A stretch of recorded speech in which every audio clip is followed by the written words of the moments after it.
Shit's traffic out here.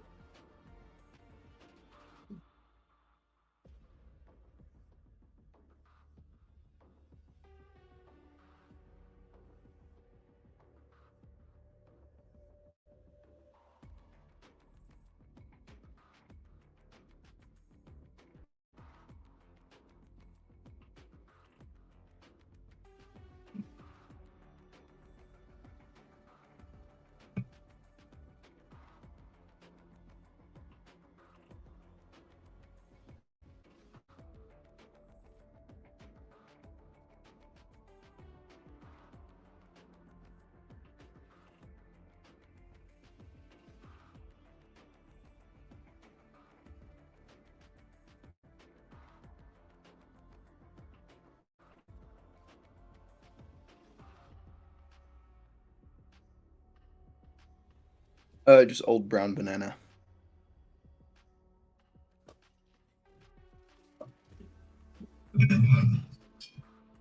Is if that's how you spell banana. Fair.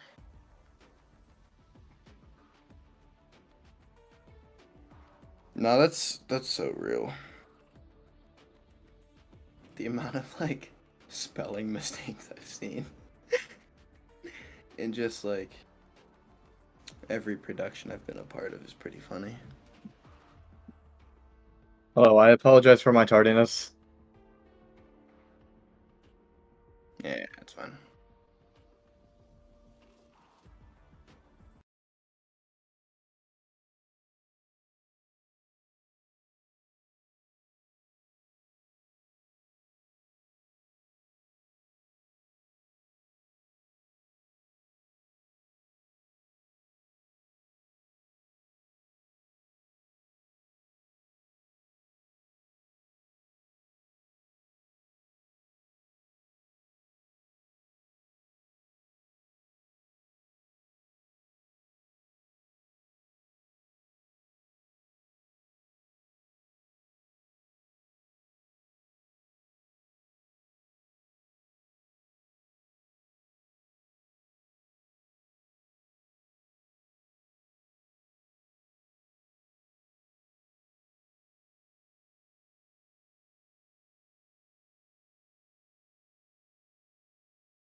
And we're live here for the UNCW Varsity Valorant in the NECC League.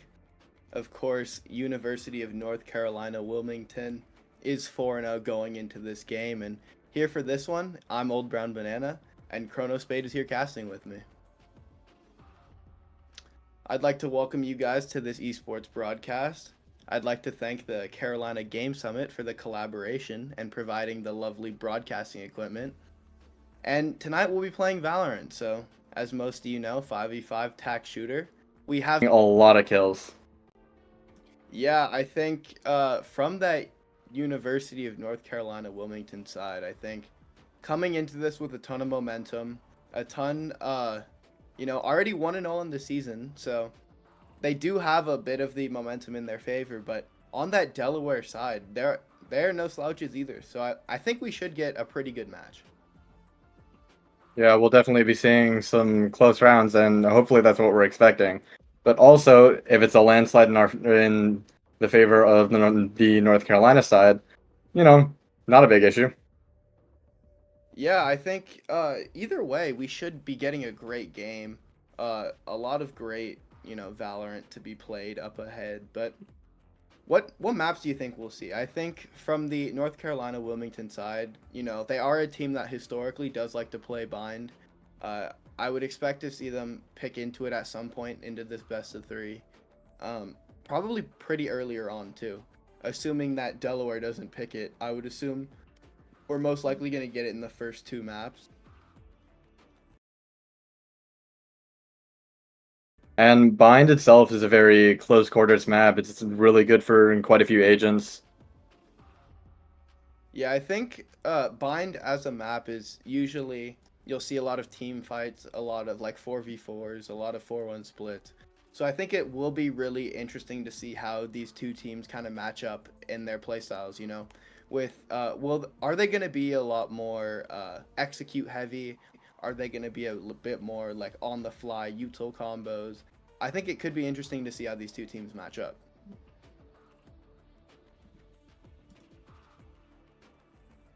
It's definitely going to be a match worth remembering. Yeah, and we're just now waiting for these players to finish getting warmed up, and then we'll take you to the agent select. But as these players are getting warm, I think we can take a bit of time, relax, kind of catch our breath, really get our thoughts in order before we get into this first map.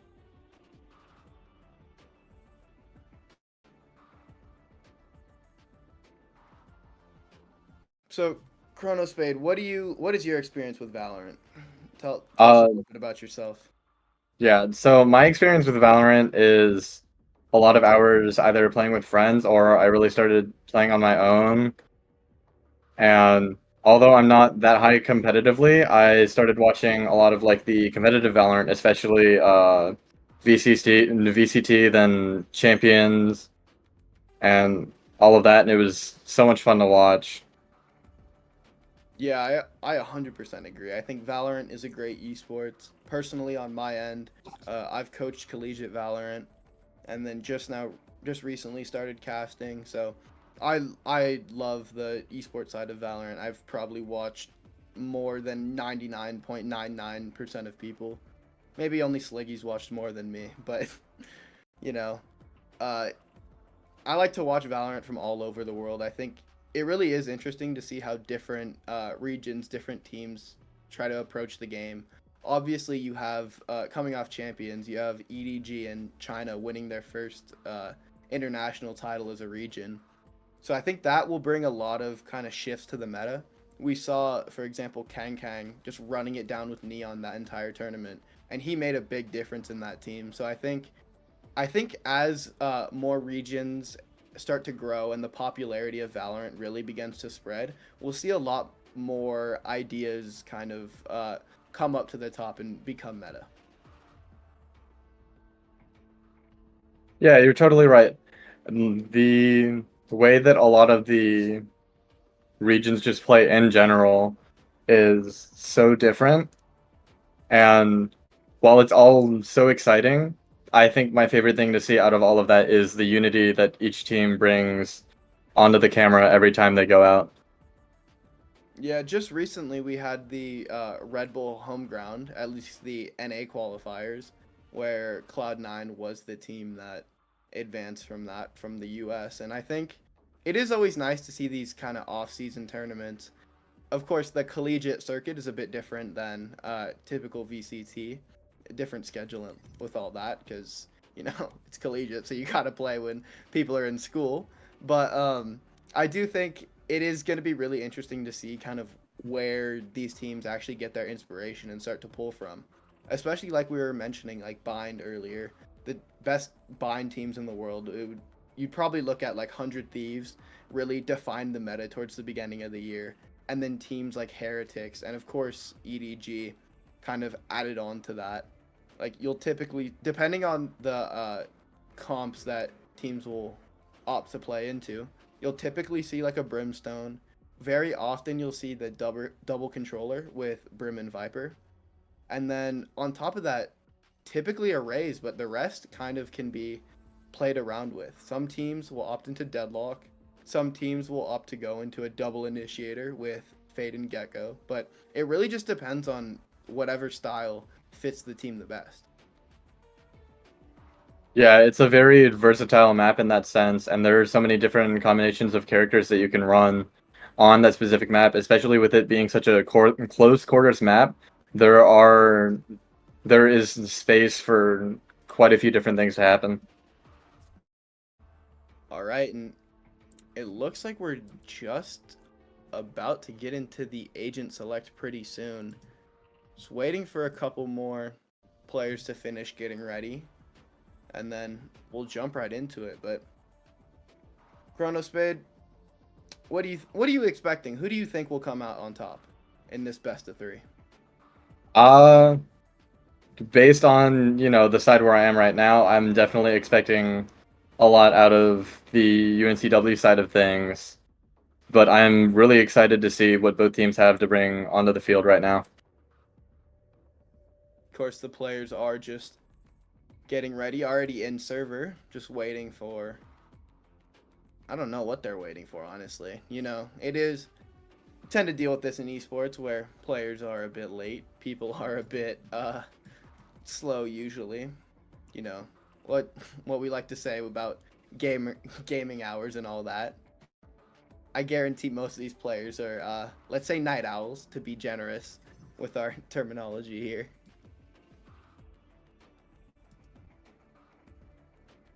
And that should be all the players in. We should be beginning momentarily, and we'll get a peek at the strategies of both schools on whatever their first map pick is. Yeah. It appears that we'll be going towards Abyss as the first map. Of course, Abyss is the latest map to be added to the pool. What do you expect to see on this map? Personally, I'm most likely expecting to definitely see an ISO in play on both teams. ISO has shown a lot of potential on this map, despite not being one of the movement-heavy duelists. His ultimate ability is really powerful on this map. It will be interesting to see what these teams decide to pick into. Typically, we'll see, like, there's 2 schools of thought when approaching this map.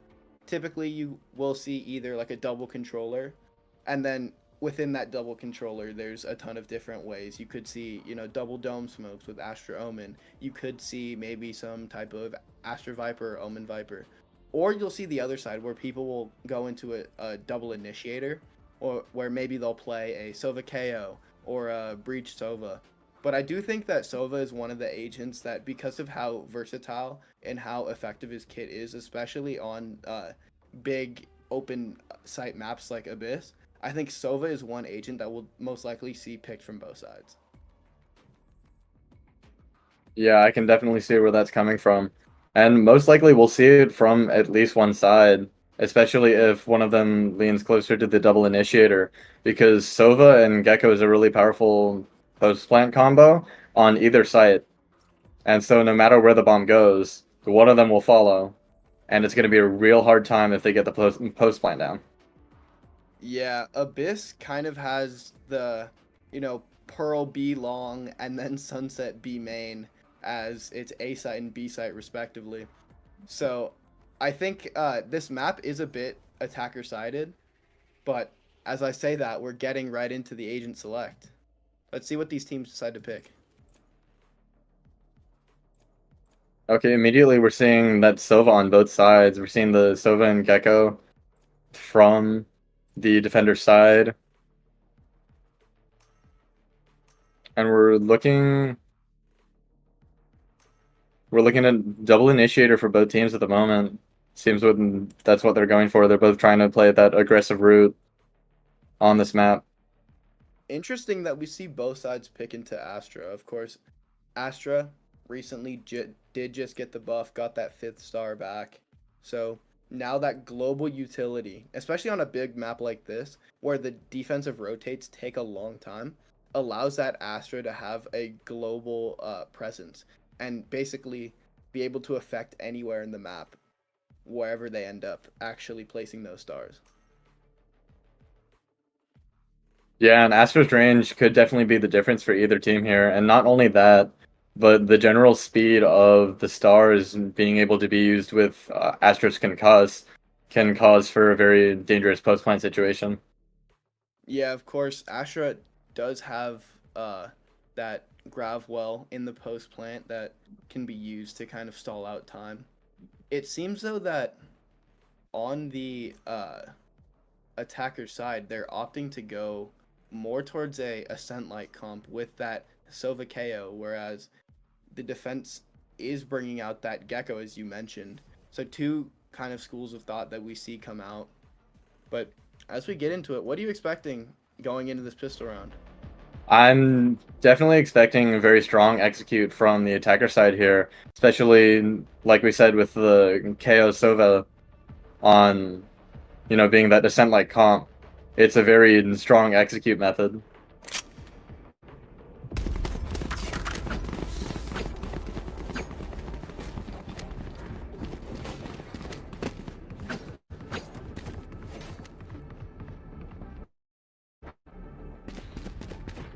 Getting into this pistol round here, it'll be interesting to see how they actually choose to attack. It seems we're going to get a bit of a split. The Cypher most likely will be playing early cam and top mid, and I kind of like that. It really allows them to see all of mid, get a full view of what's going on, assuming it is high enough to see over the smoke if there is one placed. Already though, Seekers, targets obscuring vision. The Jet and Astra pushing up aggressively already. I like this aggressive aggression mid. Gets the first one, but traded out as things even out now into a 4v4. And we're seeing not much interaction from either side, but they're really starting to lean towards this mid hit. And if they do, they'll have full control of where they want the spec to go. Here.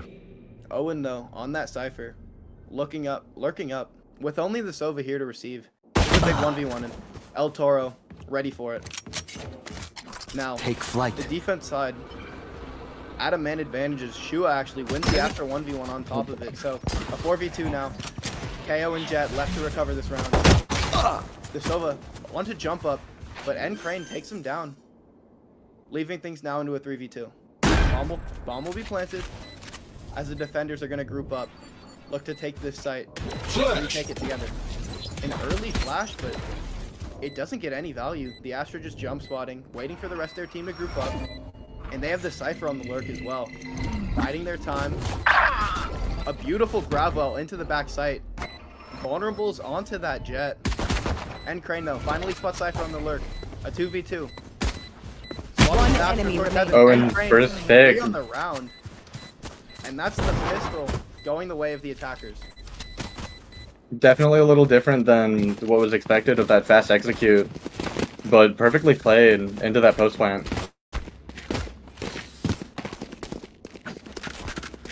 UNCW there. A beautiful attacking round. It started off not great. They got into that 4v2, but that's where we see the individuals now, NCrane and Philo, converting that 4v2 from that back site as they I need a convert the stop. pistol, they'll have Blocking a vision. full weapon advantage going into the second round. However, here to receive with the stinger, and it's actually Ghost to get the first kill now. Weapons still are in favor of UNCW, but Delaware gets the first pick now. And that's a weapon recovered on top of it. Yeah, but now we're seeing the big shift towards A after seeing that many people on B. They're executing into it slowly. BrodoBaggins will get the bomb down. They settle into a 5v4 post plan, but weapons still are in favor of UNC. A beautiful flash, but the Jet just not close enough to capitalize off it. There's 5 players here from Delaware. As this smoke fades, we're in for a world of pain. Smoke fades, but Ghost with that upgraded stinger now. Chua as well to capitalize on top of it. NCrane gets Let's one spray trade through the back. smoke. Yet again, a 4v2. NCrane continuing their dominance. 2 kills on this round already. That's a third. Guardian is Last player 5 bullets standing. left, but it's Chua with an upgraded Guardian of their own now. Pulling them in. Seekers left alone in this 1v2. The Gravel to deny that. One enemy Gets remaining. 1, but Shua 3 on the round, and that's the anti-eco. Does he get it though? Does he have the time? My thrift. Oh, just barely. It'd be so. Shua, Everyone the hero was of that nice. round, picking a Guardian off the ground. Able Now to get 3 again, we kills, must repeat that. Our securing that round progressive for man Delaware, says. stealing one out from under the noses of UNCW. That one was definitely unfortunate. The grouping up there being a really big move made by Delaware right here. And really being the catalyst that secured them that round. We saw great aggression from Delaware there. Of course, with those weaker weapons, you want to close the space, especially on a map like this where there's so many long-range angles. And once they got the pick onto that lurking cipher, they just regrouped at A and just played their numbers. But we get into things now. It's actually UNC. Beautiful mosh play. No charges left.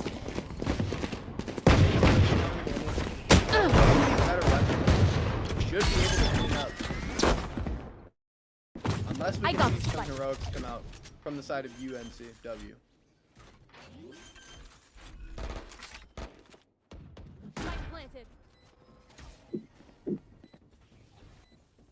Things settled into a 5v5 post plan, but that is definitely in favor of what Delaware wants.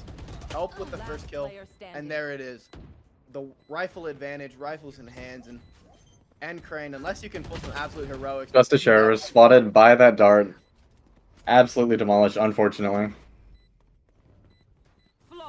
Ghost there, 3 on the round with that rifle. Already a Blade Storm in hand and a Cosmic Divide on top of that.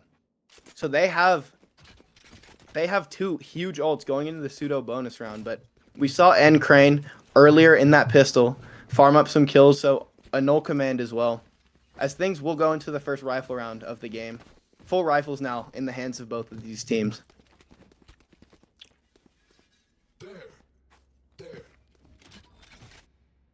Yes, this should do.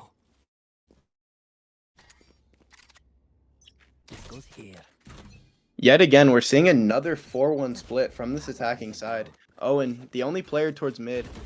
Dart will ping him out, but as he breaks that door, does he know that Jet's walking up here? Philo spotted out. Running from the Jet. The cage. Oh, and he loses the interaction with the Jet. Goes That is really unfortunate for them. a beautiful swing out of that cage to put pressure onto the Cypher, but null command is popped, as that will allow UNCW to take this site. A 4v5 yet again, but plenty of ults on the side of Delaware. Yeah, we see Delaware playing this very slow, but starting to finally make that contact.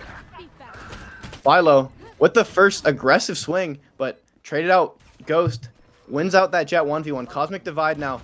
And these players have to jump to play past it. They can't spam through it. A beautiful shock dart, but still sticking at half. The second shock dart getting the kill right there.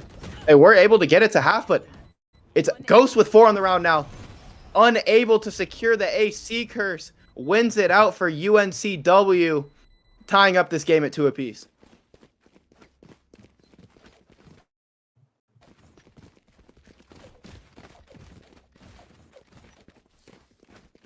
I play some stars in this reality?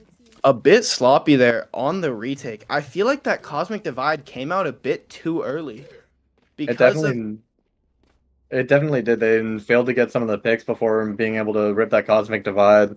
Had they gotten a few picks earlier, it would have been a lot harder for the attacking team to aggress that. Yeah, because with 5 players still alive or 4 players, excuse me, still alive in that post plant, they had plenty of utility to work with. They didn't really even though they kind of got onto the bomb relatively early, they still were able to deny with those shock darts coming out. But yet again, another mid default, a 1-3-1, Owen the only player towards B main, and the Astra poking and prodding towards A. And it looks like they're calling to regroup towards this A site. Cypher, though, and Gecko here to receive. Still staying cautious of that mid from the defender side, though. Just learning to generally respect that area. The orb is grabbed, and that's the cue to start the execute now. Dart comes in, attacking Cosmic Divide. Jossum fully blinded up there. A beautiful flash from that KO. Allows for his teammate to capitalize on the kill. A 5v4 post plan, and that seems to be the way that UNCW has opted to play this. Playing back all 4 members in that main with this Cypher on the lurk behind as well. A beautiful timing found, and that's the win condition. Can they stall out? Cypher spots out 1 towards Heaven. Owen gets 2 on the backstab, and that should be the round now. A 5v2. Delaware. Time is ticking. A tap onto the bomb, but with so much util still to play with. Toro gets 1. Enemy remaining. And there it is, a 4v1 now. Unless Ghost can pull off some heroics. He will not, however. We're seeing that Jet decide to save. Yeah. And that is the end of that round. A 3rd on the board for UNCW. Crane does go down there, but not too worried about it. Still 3 rifles recovered. Brought over into this next round. We're starting to see the eco kind of swing in a momentum because of these rounds. And all of those saved rifles have been really big, especially on the UNCW side. Because we're seeing a much weaker buy out of the Delaware side now. Probably hoping to play off of some util. I wonder why Ghost isn't dropping Jossum. I mean, he has enough to buy. With that Bladestorm in hand, they could use this as a full rifle round. But 4 players already aggressively pushing towards B. Just that Astra here to receive, but it seems like they found the timing. And actually, a kill on Toro. 2, 3. Seekers from that lurking position.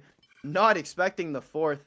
The Astra finally punished by their counterpart, but in a 4v2 now, they have a free site, and what more can these 4 players do in this round?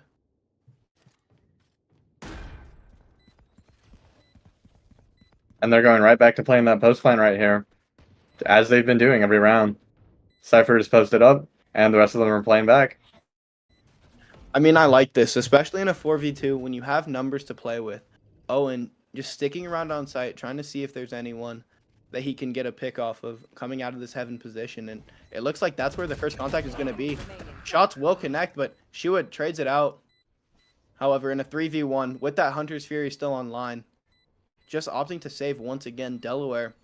I think that's going to push them onto an eco. Another save will definitely be pushing Delaware onto this eco, unfortunately. And we'll see how they have to play this. They might play through that 4-1 position again.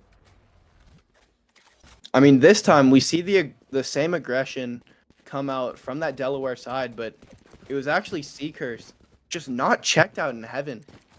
Able to get 3 players in the back. A beautiful timing taken by that Astra, but On my way. Delaware just a bit overzealous, a bit uncaring of how they cleared the angles. Yeah, which doesn't denote the strategy. It's just something that they have to watch out for now. But now we're seeing 4 in mid from the defender side. This Jet pushing up real fast with a rifle. Spotted out, though, and I wonder if they spotted the Ghost They might have missed the rifle. Jet. I don't think so. Ghost got the timing, but Philo takes him down anyway. El Toro, There's though, the trade. a beautiful trade from that Sova to even things out. And that's the Defender smokes down from side. these attackers. I know it. The defender side seems to start being grouped towards A. And with that Cypher ult, they're starting to try and make a move. Or, you know, Reveals the players, the positioning of these remaining players, telling UNCW there's a free B site, and they'll fully capitalize off that. Get bombed down lane. Hunter's Fury still online, not invested from either side.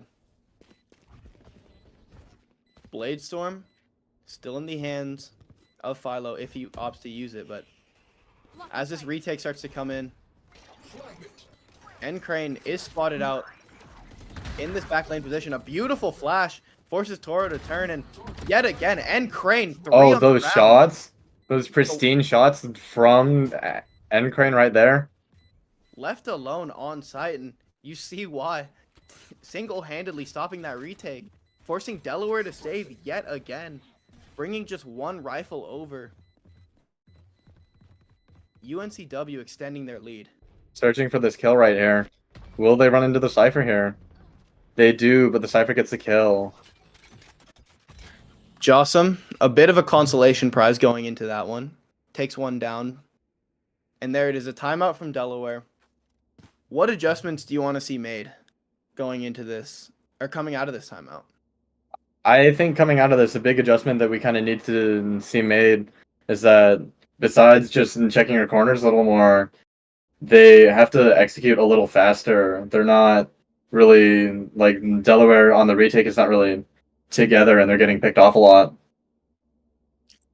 I think going into this, one thing I want to see Delaware do is a bit more of that tempered aggression. Of course, we've seen them multiple times push out pretty deep towards either B or mid, but oftentimes they're either losing that first duel or going even. I think it's very rare that we've seen them play any of these from a man-up advantage. And so I want to see them really focus on getting that first pick, put extra emphasis on, you know, maybe a trap play, maybe an op invested even if they have to save a couple rounds to do that. But on the UNCW side so far, just beautiful calling, navigating this perfectly. It seems like anytime there's aggression from Delaware, right? You know, time. And then they're just speeding up on the other side of the map. But two early players from Delaware. The Jet jiggling, but Philo sits down Ghost, and this Astra now forced to retreat and back off. We're seeing the fast execute onto that A site, as this comp is able to do, and forcing the Astra just to hide here. Yet again, though. Oh, a beautiful spam from Philo. But once again, we see Delaware from a man-down position. And this allows for UNCW to play in this post plant that they're so comfortable in, especially with a 5-on-3 advantage. Ults still are in the hands of Delaware, but at this man disadvantage, unlikely to see them invested. Look at how far back they're playing. I mean, there is nothing that Delaware can do. Jossum spots out the Jet, but with so much utility still to use, NCrane misses the molly, but Philo with 4 on the round, and there's the ace. Ooh. Eco ace on the board for the Jet, continuing to farm up those kills.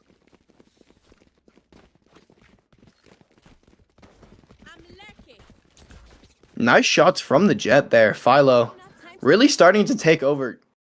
Both Jets, however, even in terms of frags, both at 10 apiece. Philo, though, the tip of the spear.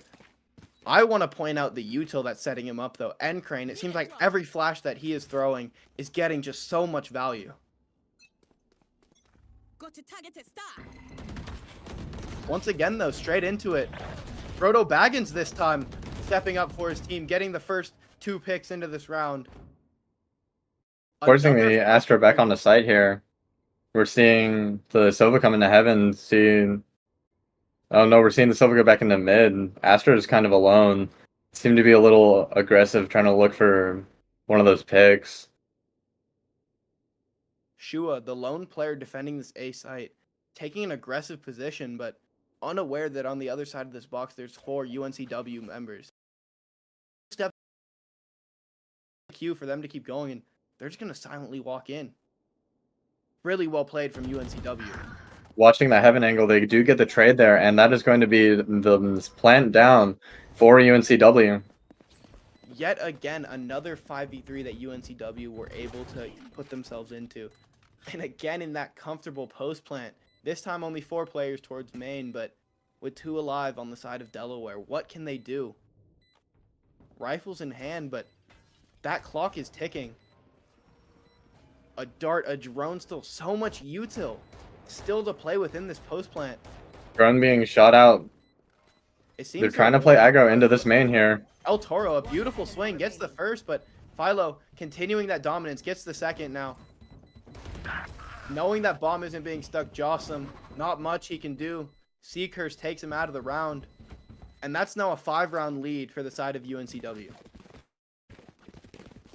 Yeah, we're really starting to see that landslide momentum that kind of comes out of this game. And if Delaware doesn't adjust fast, they're not going to be winning this game anytime soon. Yeah, I mean, you would have hoped to see the adjustments come out after that timeout, but it seems the momentum just has not been stopped. Philo really starting to get online in this game. We saw the ace. We saw him continue in that last round, and yet again a 4-1 default. It seems like no matter where UNCW is going, they just can't be stopped. 2 players on site here to receive. It's Kelp and Jossum, but as this Drone going out. Not taking a peek off that bridge angle yet. Mo Command is online, and that's going to force this Cypher to back off. That's going to force both these players to back off. As the trips are down, Jossum, though, still tucked in this position. Are they going to expect him? Philo gets the kill, and Owen as well with the spam, but that Hunter's Fury to deny the plant allows Ghost to be played in now. A 3v3. Cosmic Divides on both sides, but there it is on that attacker side. We see Sea-Curse use that. A drone from El Toro to spot out where that Astra is, but only able to spot out one. Owen and Philo left unchecked currently. Still, bomb has not been planted, but given the angle of this Cosmic Divide, they will be able to hear once that tap happens. But it faded before that. And look at how they've repositioned a back site. Owen and Philo pushed up in that smoke. Philo gets one. Instantly traded out though. Left alone. Onto Sea-Curse. In this 1v2. Bomb still not planted. 12 seconds. Time is ticking. Ghost. Plant is getting down here. As Plant will go down though. Shua now. Astra 1v1. Sea-Curse in this 1v2. Trying to isolate these fights, but Delaware playing this wisely. 2 players jump out of heaven together, but noise made now. Shua wins out the 1v1, and finally we see Delaware win another round. Oh, was that important?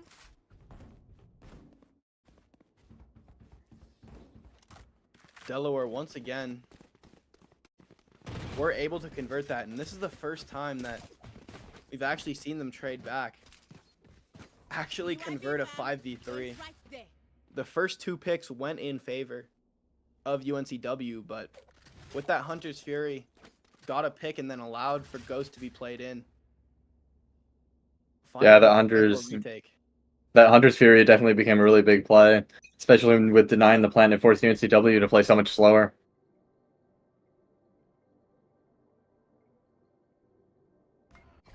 We're now seeing that 4-1 again from the attacker side, but this time on the B side.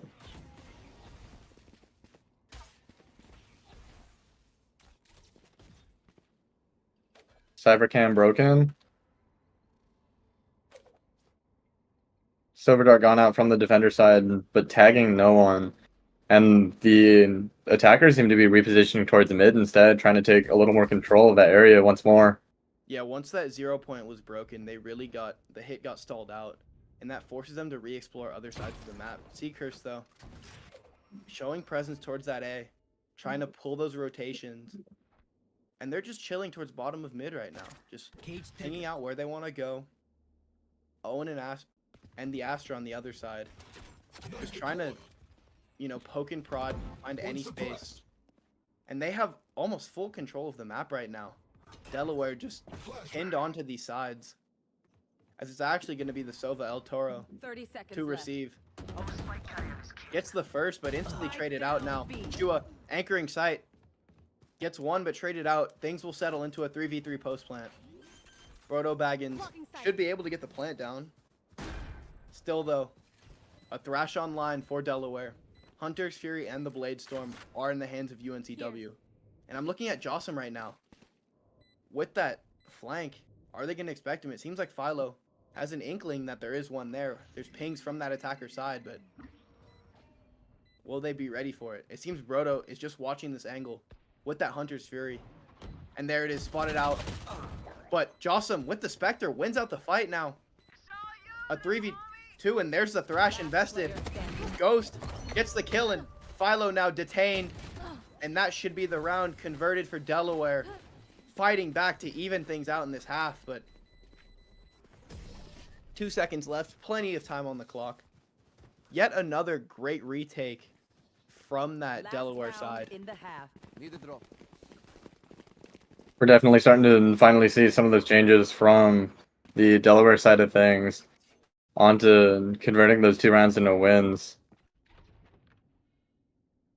Once they got into that 3v3, the big fight that flipped the round was Jossum winning that 1v1 against the Sova, because not only was that the backlines broken, it also was the Hunter's Fury taken out of the round. And then that Thrash gets invested and really secures things, but Here. yet again, another 1-3-1 towards this mid. We've seen them really start default that Astrostar towards the B-Link area. And it seems like Delaware have had a counterplay, though, with that Cypher Cam to see above it. See over the top of it. El Toro gets caught out by Seakurch, just knife out running once they hear that drone. Owen also wins out the 1v1. Neural Theft Online to reveal where their players are, and that's going to trigger the speed up into this B site. Cage triggered.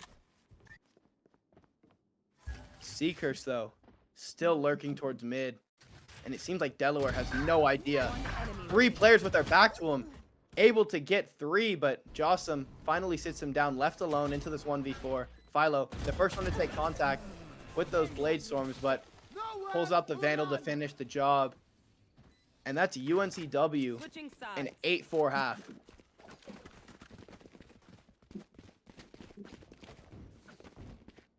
While not an absolute landslide, that 8-4 half is still really strong going into this defender side here. Getting ready to see how UNCW is going to defend against this, double initiator comp that they've been fighting on the defensive side that most likely has more power on this attacker-sided map. Yeah, like you mentioned, it is an attacker-sided map. And you would think that the Gecko really is able to fight a bit more on this attacker side with that wingman plant, able to get his team into a, advantageous post plant. And with that Dizzy, you can do a lot of stuff. Of course, once you throw it, you can pick it up and use it again in about 10 seconds. So This is a very powerful tool, and Cypher showing a ton of presence mid, but we're seeing that in the 4-player execute towards B. No sign of heavy motion yet. a 4-1 You split got- as the Astra will finally break off and re-explore towards mid. But with that dart spotting out onto the Cypher now. Jet dashes in as well. It's NCrane. Finds the kill onto the lurking Cypher. That's the backstab. The threat taken out of this round. But Kelp, That is going to be plant on the Delaware side. Thanks, Wings. man advantage is in favor of UNCW. And health advantage as well. El Toro, though, gets the kill onto the Jet. Traded out by the Cypher. Now we're starting to see that execute once they're all grouped up to you. What can they do? Cage triggered. Just the Jet left alone, isolated, trying to be the hero for his team, but it's actually Kelp and Shua from that main position as Crane will take down Ghost, a 2v2 now. But time being bought, the big issue, a beautiful double swing, One enemy forces remaining. them to get off bomb, but Last player a beautiful plate from Kelp, and there's no time. Kelp able to finally land the shots. 3 kills onto that round. And that's Delaware converting the pistol. Barely living as well. Saving some of that light shield into the next round on that Gecko. Really well played from Kelp and Shua there. Alone in that main position, and they just went huge. Kelp in that 1v2 played that so smart. Just buying time, hiding, forcing those players to not stick the bomb. And then also isolating the diffuser. NCrane did have the advantageous angle, but the wide swing to dodge past that. A 1-3-1 from this defender side with 3 players pushing up towards mid. NCrane though, Unaware of the giant offense that the attacker side had right there. They've got all 5 players rushing onto that A side, going just for that full execute. and that was the only player on site. So once this bomb goes down, Spike Wingman planted. planting, 5 players will back off and play towards main, but there's 2 players on the flank. And it's Jocelyn to go down first. BrodoBaggins with the classic. As they even things out into a 4v4. Weapons, though, still in favor of this Delaware side, and time is ticking. The UNCW is beginning to group up once more. Seekers a couple of shots, but as they go 1-for-1, the clock is still ticking. They're taking members of this Delaware side down, but it's Kelp once again to be the hero. 3 kills on the round. That's back-to-back 3Ks for Kelp. Securing 2 rounds in a row, almost single-handedly. Kelp really providing dominance here with the tools that he's been given. Like we mentioned, the Gecko should be more favored on that attack side, and it seems Kelp got the memo. Fully fragging out here. Already has quadrupled his kills from the first half, so we finally see him wake up. And because it is the Gecko that actually was able to convert all of those kills, the Thrash is online early into this bonus, and that's a huge tool. So even though you do have not that many weapons brought over because of the damage that was done by UNCW, you still have plenty of tools to at least try and convert this bonus round. Another 4-1 default from this attacker side. And it's yet again just NCrane here to receive. As the UNCW a little more aware of the situation. Starting to rotate off already, but keeping the Cypher on the B side. They hear the plant. Able to stop the plant from NCrane just with those gunshots. A beautiful shock there to push back NCrane, but rifle advantage Spike is in the planted. hands of UNCW. Weaker weapons only on the side, but they're playing their numbers 2 for 2 as things will settle now. 3v3. Kelp, though, still with that Thrash online, and El Toro and BrodoBaggins trade out each other. The Sovas going 1-for-1. Standing. As now, it's BrodoBaggins left alone to be the hero for his team. Vandal in hand. But clock is ticking, and the Thrash still is online for Kelp. Ooh, with this Oh, back the turned. backstab. And that's the bonus now converted for Delaware.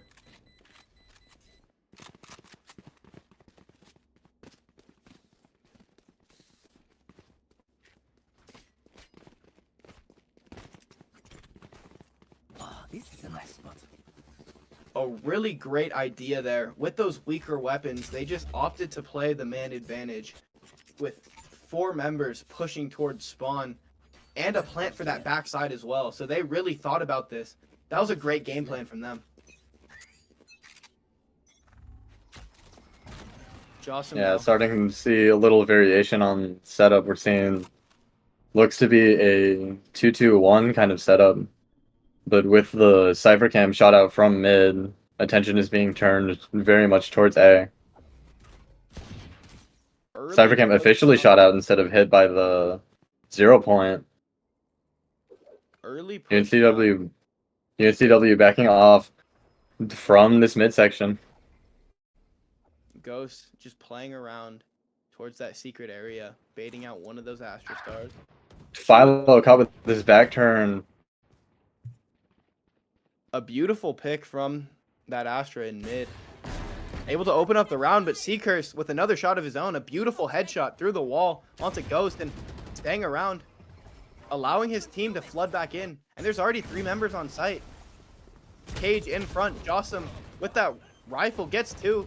Finally taken down by the opposing Cypher, but in a 3v2 with weapon advantage. It's Seekers, though, continuing the heroics with the Sheriff. 3 on the round. Player standing. Finally sat down by Kelp now. Left alone into this 1v1.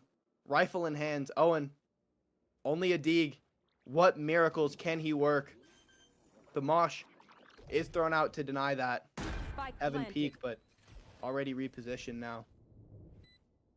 As the spike will Help slowly moving back towards main for that post lane position that he loves to play on this part of the site. Still with the Thrash, though.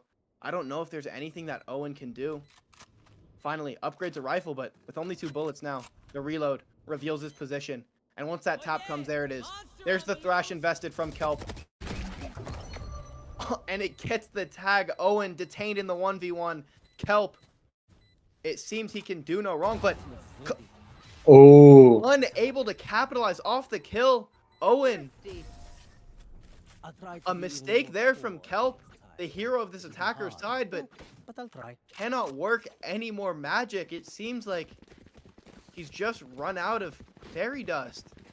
I mean, he played that perfectly. Got the detain and everything, just was not able to capitalize. Owen just able to sneak around that corner. Stealing a round away from Delaware. UNCW extending their lead back to 2. Yes, this should do. his positioning in that moment being absolutely phenomenal. And just securing him that round because the Gecko could not spot it. Another 4-1 split from this Delaware side. Philo, though, with that op in hand, it's a dangerous tool for Delaware to deal with. Already back onto an aggressive line. Seeing Philo on that peak with that operator. If any of them peak, that's very dangerous territory to be crossing. Yeah, I really want to see how Delaware uses their util to push this op back. On an aggressive line, it seems that they're ready for it. They pinged it out. There is a star as well.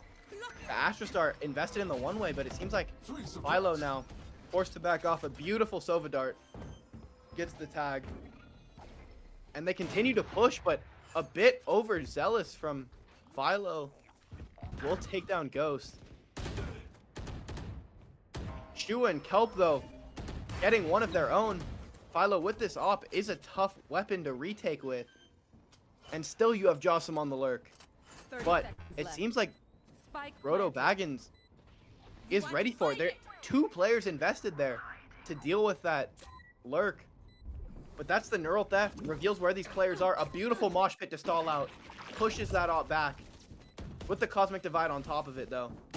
A beautiful swing out from Kelp, but it's actually Owen to capitalize off the kill.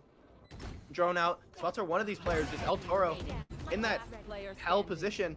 Not taken care of now. Philo with the op. Blades pop, but it's Shua to sit him down. Delaware closes the lead to 1 yet again. Watching this game go from an 8-4 half into a very close game. Lead only being taken by 1. 1 second, peeps. I gotta visit the Astral to play some. Looking for a little more from the UNCW side to be able to take this lead into another step here. And this round could get very chaotic. Null Command and Cosmic Divide on that UNCW side. Hunter's Fury and Neural Theft in the hands of Delaware. So this round could get very messy, but already an early push out on this eco from the side of UNCW. Cypher backing up from this aggro, not letting any picks be made. And that seems like it's going to trigger the speed up. But Seekers with that Deeg, we've seen him work miracles before. Backs off now onto that box position. Only 1 shot left in the Deeg. A beautiful cyber cage to allow Seekers to back off. That Astra with the Sova Sheriff. drone going out, targeting the Astra there. We've seen him work miracles, though. We've seen him hit historic shots, but El Toro having none of the funny business. Jossum as well with the Guardian to capitalize off of that. Wingman unable to actually get the plant down. Owen left alone in this corner. The singular Spike rifle planted. in the hands. Combination of that and smoke and the mosh pit being able to secure the plant here and putting them into 3v3. Philo now facing a trip, and the neural theft is invested. El Toro, 3 onto the round. Philo gets 1, but Jossum takes him out now, and we're all even, tied at 9.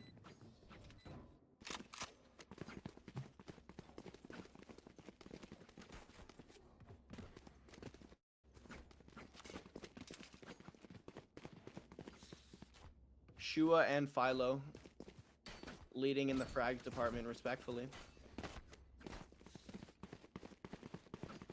And I really want to see Ghost be set up a bit better from this Delaware side.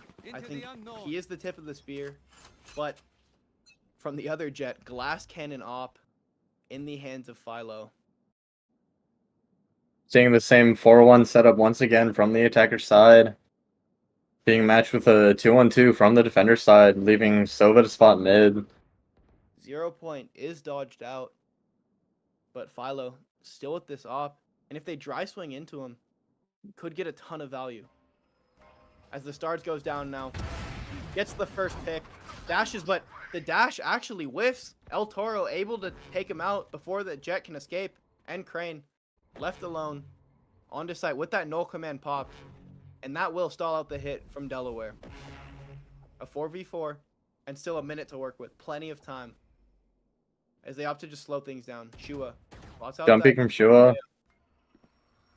Did they expect Sova from this B main position though?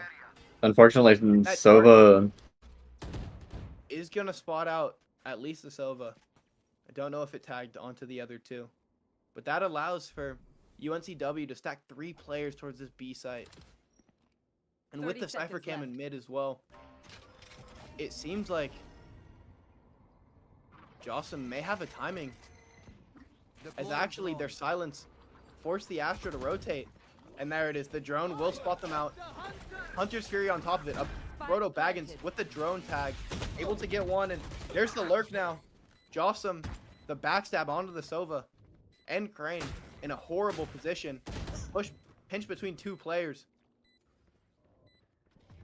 And Jossum repositioning towards main. The damage is done on that lurk. 2 players now in B main with the Cypher coming to rejoin them. A cam to spot out if there's anyone on bomb. Jossum gets picked, and there's the Hunter's Fury invested. A 2v1 though. And there it is. UNCW, the heroics from NCrane. seeing the aggression on that Hunter's Fury. It's a very tactical play.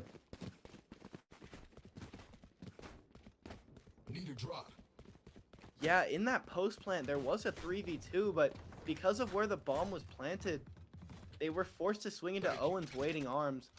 Just instantly deletes Jossum, and then once things go into that 2v2, and that Hunter's Fury is popped, NCrane just pushes up, able to clean up too. And UNCW able to flip around that. It didn't look like they were going to be able to win. Yet another 4-1 default this time, though. Heavy towards mid. The Cypher alone lurking towards it.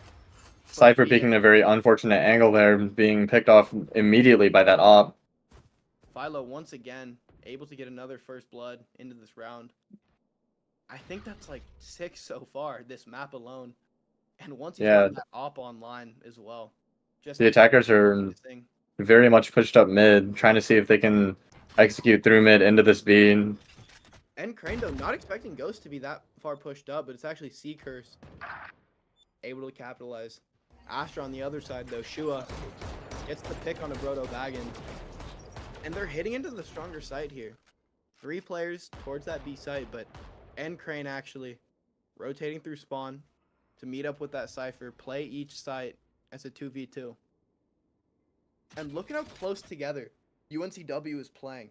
I think their team play has been something that has been incredible so far. We've seen beautiful double swings, like great util combos. 30 seconds left. And Shua, though, able to find one isolated onto NCrane. Owen, the only one left alone into this backside. And with that Cosmic Divide online, that will allow for Delaware to Spike get the planted. plant. Tripwire destroyed. Shua still in mid, and it seems the defenders are pinging that out. But will they expect it? No. Ooh, Shua in the corner. Was running back, I think, to get the neural theft online to reveal where these players are, but just goes 1 for 1. And the Thrash online once again for Kelp as the defending Cosmic Divide now will come out. There Watching it for is. that Thrash. Dodged out though. Oh, a beautiful dart mosh combo. Unable to get half his Philo. Last player standing. But it's Oh, and the shots from Seekers with the amazing trade, but not enough time to go for that win. unfortunately Seekers 4 on the round, but just not enough. Really well played in that 3v3, leaving Shua as the backstab. And once it goes into that 2v2 with the Thrash, there's just nothing that UNCW can do on the retake. Should play some Astral Stars in this reality.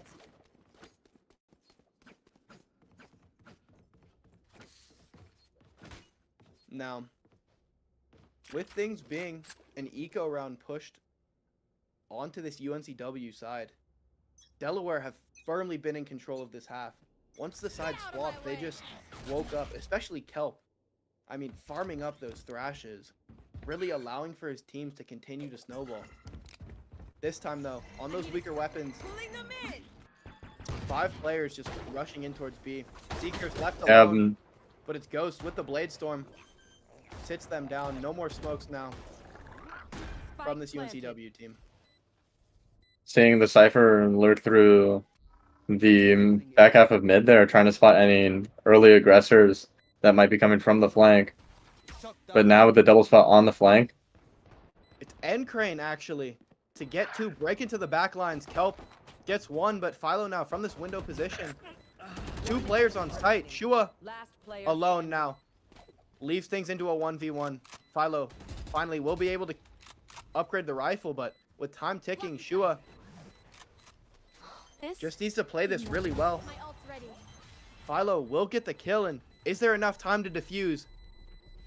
there is enough time to defuse. 1 second left. Philo converts the round for UNCW. A beautiful flank there. Was able to break the post plan of Delaware. And yet again, it seems like the only rounds that this UNCW team can convert on the defense are those ecos. We're really being shown the strong side of the attacker half on this map.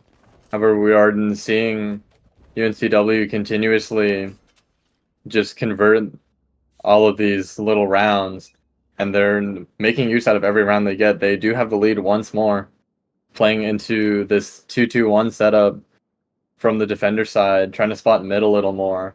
But now we're seeing a 2-3 between mid and A from the attacker side, looking to execute a little more into A and try and get some picks off through the mid side. Yeah, yet again, it's Shua and Jossum lurking towards this mid. And we've seen them get so much value as those 2 backstabs. But 3 players towards A main, and Seekers will get the pick onto the lurking Cypher. Shua, though, with the classic, able to get NCrane in the back. Seekers, though, that steady pair of hands, gets 2 kills, and with the neural theft online, telegraphs where this Delaware team will go. Philo with that op. down. Just a dry swing. Gets 2 on the repeat as well. You cannot stop this man with the op. Dash popped. El Toro left alone in 1v3. It would need to be heroics from the attacking Sova. 30 seconds. A left. ghost in hand, but encircling like sharks is UNCW. And there it is, the op from Philo. Will secure that kill. And that's match point for UNCW. Match point. Philo proving himself to be a danger with that op and that 3K right there. Yeah, I mean, once that neural theft comes online with the death of Shua, that just reveals where Delaware is going to be finishing their round. And Philo was just waiting with the op, able to collect 3 kills, closing out the round and securing this match point. Seeing Philo taking that same starting angle again.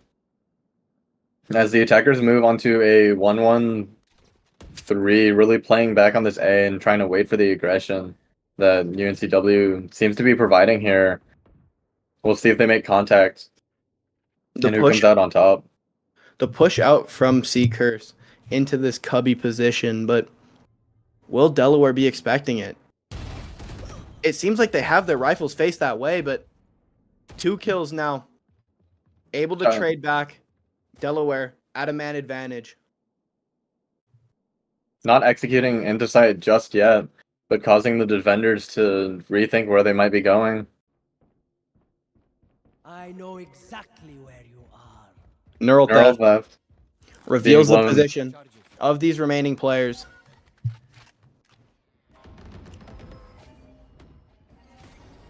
And it seems like they're going to opt to hit towards A. 2 players here to receive with the third quickly on their way. Jossum, the first point of contact, but NCrane, an ever-present danger, able to get 2 before taken down. Even things out now. Philo with that op. Blades pop to close out the game, and there it is. Philo with the 2K to close things out. Defenders win. UNCW will take map 1. Excellent display on that last round. The way they managed that retake from the 4v3 was absolutely magical. Seacurse and Philo, the 2 top frags. Philo with 29 kills into that game. An excellent performance from the Jet there. Yeah, definitely seeing the amazing deagle shots from Seekers. And then that operator on Philo is something that they have to respect and they have to be scared of. Yeah, once Philo got that op in hand, it seemed like that was the solution to their defensive woes. Just nothing that Delaware could do to actually capitalize off that. The player cam, we get a quick glimpse into the UNCW playroom there.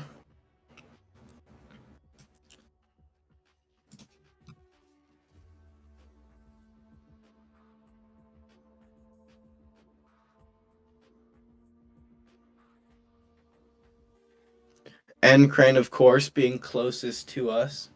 That KO.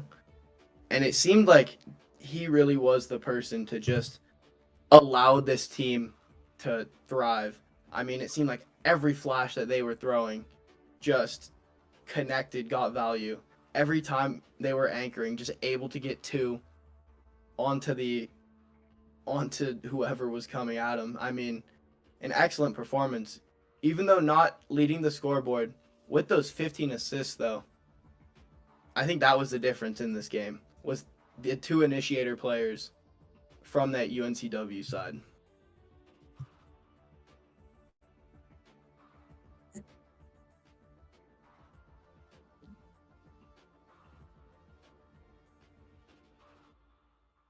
All right, with that map concluding, don't go anywhere, though. It is a best of 3, so 1, maybe 2 more maps are ahead. But we'll cut to break, and we'll be right back.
Recording.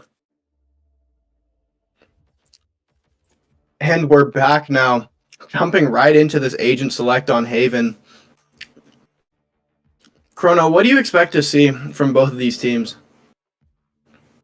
A big thing you love to see on Haven is, again, like that double initiator comp, especially with the Sova or Breach being the big ones, and both being picked by the attacker side. But there are some pretty good initiators on Haven, such as Gecko is a very strong initiator on this map that I don't think we'll be seeing this time around. Well, already though, we're gonna see from that Delaware side, Shua opting into the Breach. Typically, you'll see a lot of fault lines towards A main, and it looks like both sides actually will go with that Breach. A mirror match ahead of us. And both these teams most likely going to come in with pretty similar game plans. Of course, on that defensive side, stunning down towards A main, getting their jets set up on the op lines, on those important op lines. And like we saw last map, Philo really dominated once they got the op in hand.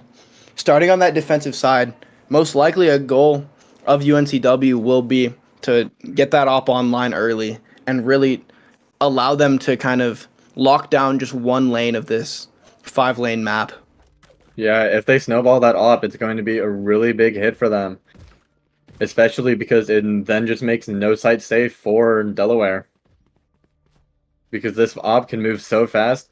Even with the 3-site setup, this op is going to be able to move so fast throughout all the sites. And you're never going to be able to expect where it is. Early, though, into this pistol round, it seems like Delaware, starting on that attacking side, will be. Let's see how they actually decide to play this. Typically, you'll see that 3-1-1 that we've seen from UNCW on the defense side. And there it is, the fault line that I mentioned earlier. Early stun towards main, allowing this jet to get set up online. And that also allows for the Sova to back off. This time, though, swapping roles. Owen still on that Cypher, but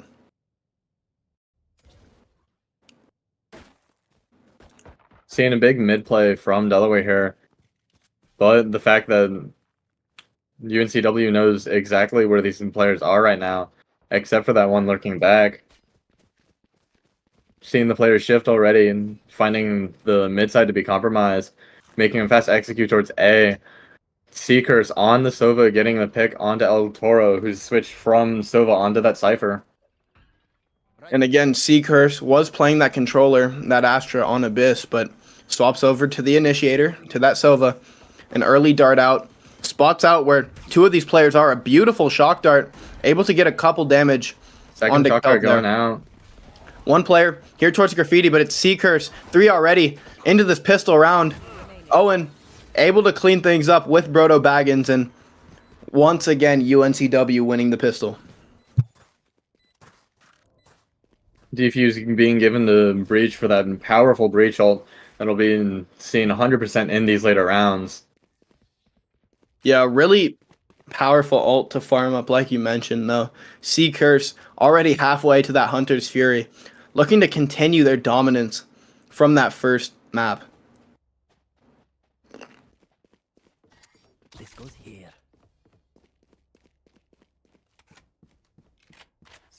Now, with UNCW converting that pistol round, they will have the rifle advantage. Oh, this is a nice spot. Seeing Early a bit of a slow smoke play. towards garage. Slow play, Blocks. but still trying to make that mid-aggression. Philo spots out the Cypher trip being placed, but so far, all 5 members towards this grass area in front B. NCrane, the only player here to receive, just with that stinger in hand. Owen in garage with that Bulldog. And there it is. That's the execute. NCrane, a beautiful aftershock to push them back. But Kelp will get the bomb down. And all 4 players, excuse me, in too close of quarters. Philo with the collat there. Sea Curse on top of that. Smokes fade behind Jossum. Caught with his pants down.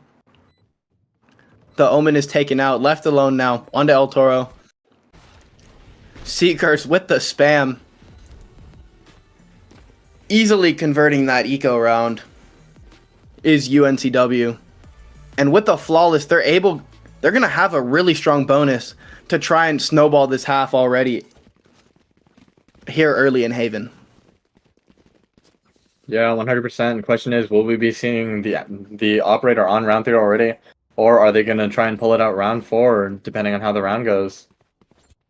Well, I mean, with that outlaw, none of these players on the Delaware side have bought light armor, so sometimes if there is light armor purchased, it will function as an operator, a little shorty operator with that 2-shot burst. But it seems Delaware was aware of where that outlaw would be. Yeah, Delaware playing into a bit of a default here, trying to look for some picks as they just wait idly for the aggression to be placed. With those rifles out early as well.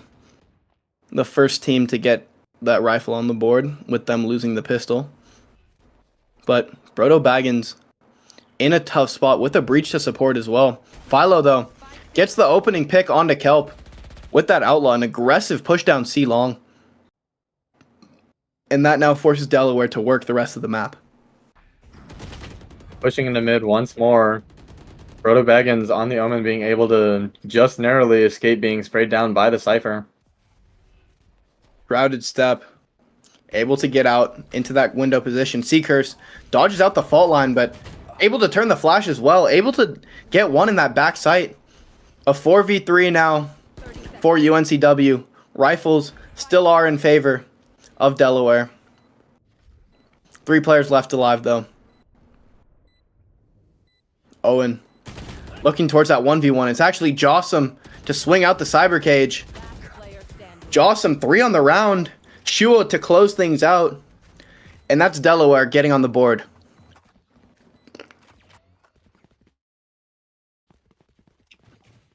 There's that operator on Philo that we're going to see. We're going to see it and hopefully play a really big role down on probably A long. Yeah, of course, with that initiator utility to support the breach fault line to allow Philo to swing out onto an aggressive angle and lock down that part of the map so the rest of the team can work around it and stack the rest of the map. Delaware's been playing into a 1-4, all headed and sort of towards garage, just in that mid space. This operator not being able to do much at the moment. Early drone will come out in garage, allowing them to clear, but Hunter's Fury is popped in response. Ghost gets tagged once, but able to updraft over it. The dart instantly broken. Ghost, though, on the counter spam, takes out Owen. That's the Cypher utility now down for UNCW. And that's Cycler as well. BrodoBaggins with the spam. Able to not get checking the corners. 2 and UNCW flood back into that site really quickly. Already now in this back position, but they have the Omen ult. They're going to take this to A and flip the map. And it seems like they're going to try and dodge it. Try and make sure that they can't. But Omen sneaky. Yoinks it out from under their feet. Leaves things now into a 2v2 as bomb will go down. Yeah, that's such a big change ever since they gave the buff to the Omen ult on the pickup, especially for that spike. Seeing that one way from the Omen onto that CT angle. El Toro, though, in that backstab position and most likely will not be checked, as there it is. The Bulldog able to find a ton of value. Seekers left alone, spots out one. But does he know where this Omen is? Questioning. He heard one towards heaven. Seekers with the one smoke from that Omen, but it's Jossum, the lone player on site, to even things out now. 2 apiece. It's just too many angles to watch. With that Cypher showing all that presence, there was really nothing that could have been done there. Seekers with 7 frags already into this game. We saw them have the Hunter's Fury, invested it last round, but once things got into that 2v2, it was Jossum to flip the map and allow them to secure that. Also, El Toro's reposition there to backstab from B-Link was a great call. Philo instantly flashed, but able to back off, get out to safety. UNCW knocked down onto these weaker weapons, but we've seen players like Seekers and Philo working magic with those sheriffs. The flash doesn't connect onto anyone, and with the rifle advantage, Delaware just clean up the kills. A 5v1 now. BrodoBaggins with that Deeg. Takes a peek with the Shrouded Step. Finds absolutely nothing. See if he can still make something of it. TP's back sight now. Ghost will clean him up. A flawless for Delaware.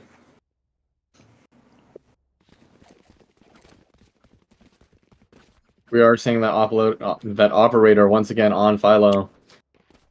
Seeing where he's going to take it this time. If it's going to go A-long once more, he's going to go ahead and bring it mid. Definitely we're seeing that operator onto the A side. But we're also seeing the attackers shift a little more towards the A side, but possibly still big on mid here. Early cloud burst to deny that peek, but the TP comes out from Jossum, forces back the Jet. Just barely missing that op shot right there. And forcing Jet to reposition down here right in the sewers. But seeing that op, Delaware is just moving away from it and starting to rush and make an execute towards C. In this pushed up position, are they going to expect him? Ghost, a beautiful wide swing to take out the Omen. No more smokes now. NCrane left alone onto site as these players from Delaware come flooding in. A beautiful flash. But it's actually Seekers gets 2. Ghost, though, 3 on the round. As things settle now. A 3v2. Bomb finally able to go down. Owen in this garage position. But it's Jossum with the backstab. Owen with this op. Just opting to back off and save it. And it looks like Delaware are going to convert yet another round. It should be 4 on the board for this attacking side. UNCW here is definitely just hoping they don't lose that op. And as long as Philo's not found here, they will keep that op, and that'll be so important to them in the later rounds. Yeah, Philo just looking to hold on to this op in that heaven position. Jossum, though. A paranoia to force him. Oh, the TP able to TP get in the heaven. kill. What a play from Jossum. That's just incredible intuition from the Omen player there. Figuring that Jet is probably towards A heaven. So, paranoia, shrouded step right on top of him. Philo, I think he got a leg shot onto the Omen, but with that full shield, didn't take him out. Yeah. And that's once that op drops as well, that's now a full eco on the side of UNCW. Bladestorm is invested. An early aggression from this Jet. Pinged out early, though. And that's 3 players now to face. But it's Seekers and Philo to collect the kills. The drone, make sure no one's pushed up short. A 5v3. A 5v2. Seekers double dipping. Able to take another head off with that Guardian.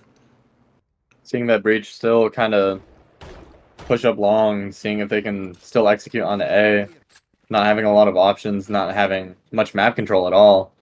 But both players moving off the site, leaving A site completely free. But neither side knows. Yeah, they fully rotated off that A, opting to play retake with their man advantage. El Toro kind of spotting out the sewers area, trying to make way for this execute, even though there's just no one on site and they just don't know. But seeing that fault line from the backside gives them the confidence to go ahead and push in. Spike planted. With that bomb going down now, their location's confirmed. El Toro and Shua need to be the heroes for this Delaware team. Philo, with that Blade Storm, and plenty of util for this retake. The fault line to spot out. Philo out of heaven. Gets another one, and Philo drops down, closes out the round. Yet another eco for UNCW. I mean, in that first map of Abyss, so far already, the third round they convert into this one. The sureness from Philo as he dropped down from heaven just to execute the cipher that was underneath. Absolutely amazing. Yeah, with that aggression from Seacurse and Philo, really securing them the round early. I mean, once it got into a 5v2, with how passive UNCW was playing, there was just nothing that these Delaware players could have done to actually convert the round. Op though, back in hands of Philo. Early fault line as well. Dart does tag out onto the jet, but Philo with a beautiful flick onto Jossum. Getting one and getting out. Smokes down. Owen as well. Taking out the lurk, and that's the neural theft, revealing where these last three players are.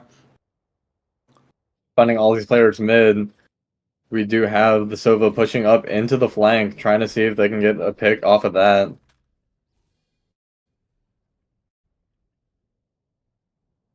Owen is here to receive with that cam.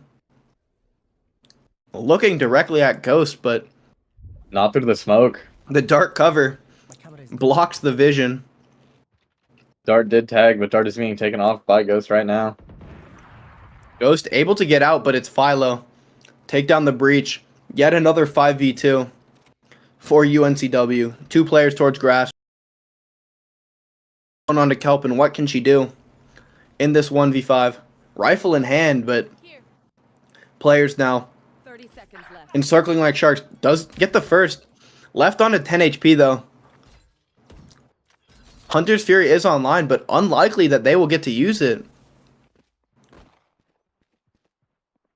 As UNCW is chasing. And with only 15 seconds left, that should be the round. Done and dusted. 10 seconds left. Just jumping around. And it is Seekers to take down the opposing Sova. As we're all tied up at 4. Seeing that classic right click with the jump. Absolutely nothing the Seekers could have done about it at that point. I mean, once they revealed where that Sova was, Kelp just left alone. 4 people chasing at her like dogs after the mailman. Jumping around like classics, hunting her down. UNCW, though, have rallied their way back. They were down 3 rounds at one point. Or 2 rounds, and they've managed to fight their way back. Like we said, once Philo got that op into hand, we've seen how dominant this jet can be. A beautiful flash. Philo, reaction time a bit slow, unable to turn the flash. Owl drone to spot out. But I don't know if they actually spotted out onto the jet. I believe they did. And if they contact up, I mean, that's just giving free kills, but the Rolling Thunder is invested. Philo forced to back off. The power of that Rolling Thunder just giving them the site for free, forcing UNCW to reconvene and try and find another way through. Cypher being picked off right in front of a garage. Hunter's Fury, though, denies the plan, and with the kill going in, that's the neural theft invested, revealing where these 4 players are. Plan. A disadvantageous post plant for UNCW, but it's Ghost to get yet another. Jossum as well, getting in on the kills. Last player standing. Left alone on the Sea Curse, gets the first, but would need an ace clutch, and this would need to be heroics from the Sova. Dart out, recon bolt is destroyed. But a beautiful crossfire set up, and there it is, El Toro. Just too many targets to deal with. Delaware regaining the lead.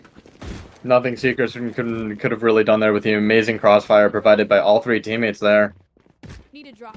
Thanks.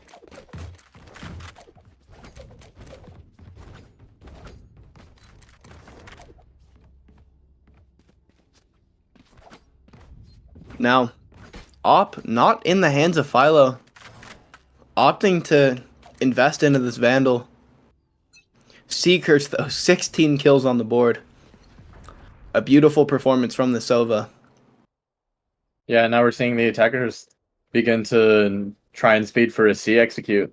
However, we are seeing a bit of contesting from both the Omen and the Sova in that moment. Yeah, 2 players are here to receive this, but as the execute comes in, Paranoia out. One enemy. 1 for 1 on the site. Spike down. Seekers Seeker- going crazy. 4 kills into this round, looking for the ace, but Shua steals that away. Now, Shua would need some heroics of their own. Left alone into a 1v3. Spike being taken off of the site, going back into that cubby position. And with Philo watching the cross, it seems like all of the exits are covered. Shua needs to isolate these ones, but NCrane, Owen starting to encircle. Once this fault line comes out, it should be a swing. And there it isolating is. that 1v1, but not being able to win it. NCrane getting the nice kill and securing them that round.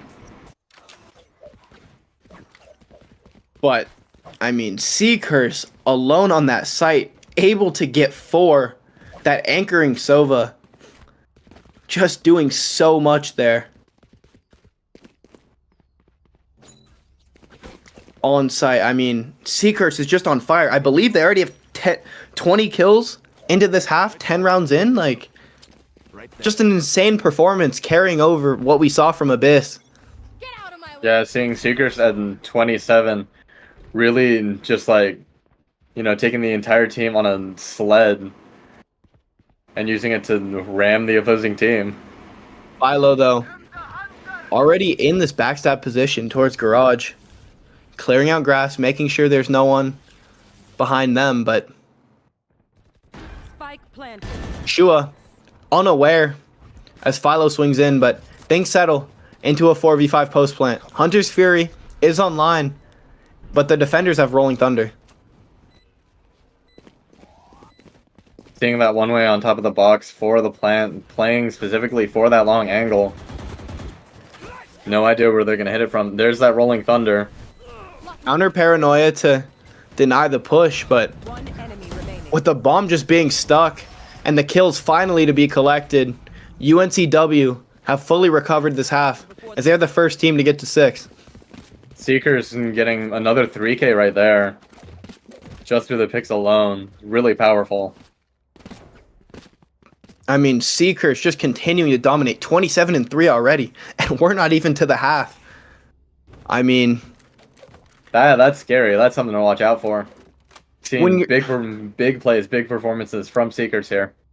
it's one thing when the jet is popping off, but when your Sova is dominating from that initiator position, that just imbues the team with such confidence because your supportive player is the one getting all the kills. And look at how confident they are walking down. Philo instantly just pushes down grass once again, but it's actually the opposing jet, Ghost, to get the opening kill. Omen, the only side anchor on C, falls, revealing a free C site, allowing this post plant to come in once again. Spike planted. Yeah, we're seeing 2 players on the UNCW side already start heading towards that flank, trying to spot out that Sova because of the Hunter's Fury. That can really be a detriment to the post plant for the defender side here. And Kelp gets the first. Are they going to expect the second? They do. Seekers, though, already with 1. A 2v3. Taking out that Hunter's Fury. NCrane Player standing. gets the stun. Leave things alone onto Seekers. A beautiful fault line to deny. And it looks like time will just be bought. Enemy remaining. The run-in gun, able to get 2 onto the round, but it's Ghost with the 4K as we end things tied 6 apiece. Switching sides. I think it'll be really interesting now that they have a switch to see if UNCW here plays in a similar fashion to Delaware here. I would expect UNCW to play this attack side a bit slower. I think when Delaware played it, it looked like it was a lot of just 5-man hits, a lot of 4-1s, and not a lot of mid-rounding. But I think with the way these UNCW players are playing, I think we could see a bit slower of a default. Of course, with those fast hits thrown in, you know, because you got to keep the opponents guessing. Seekers, though, 25 kills in that first half. I mean, insane. And as the game progresses, we'll see if we can get to 40 on that game. I mean, 40 I think is a bit crazy, but 30 is definitely on the cards already. I think Seekers can make it happen. I think we're seeing so much out of them right now. And if we see the continued aggression on the attacker side, we're definitely going to see that number flare up. Right here. Owen, Got one. on the lurk, gets one onto the breach. Knows there's a player behind. As Philo will collect 2 kills, Kelp, the backstab onto Owen, but in a 4v2 with bomb planted.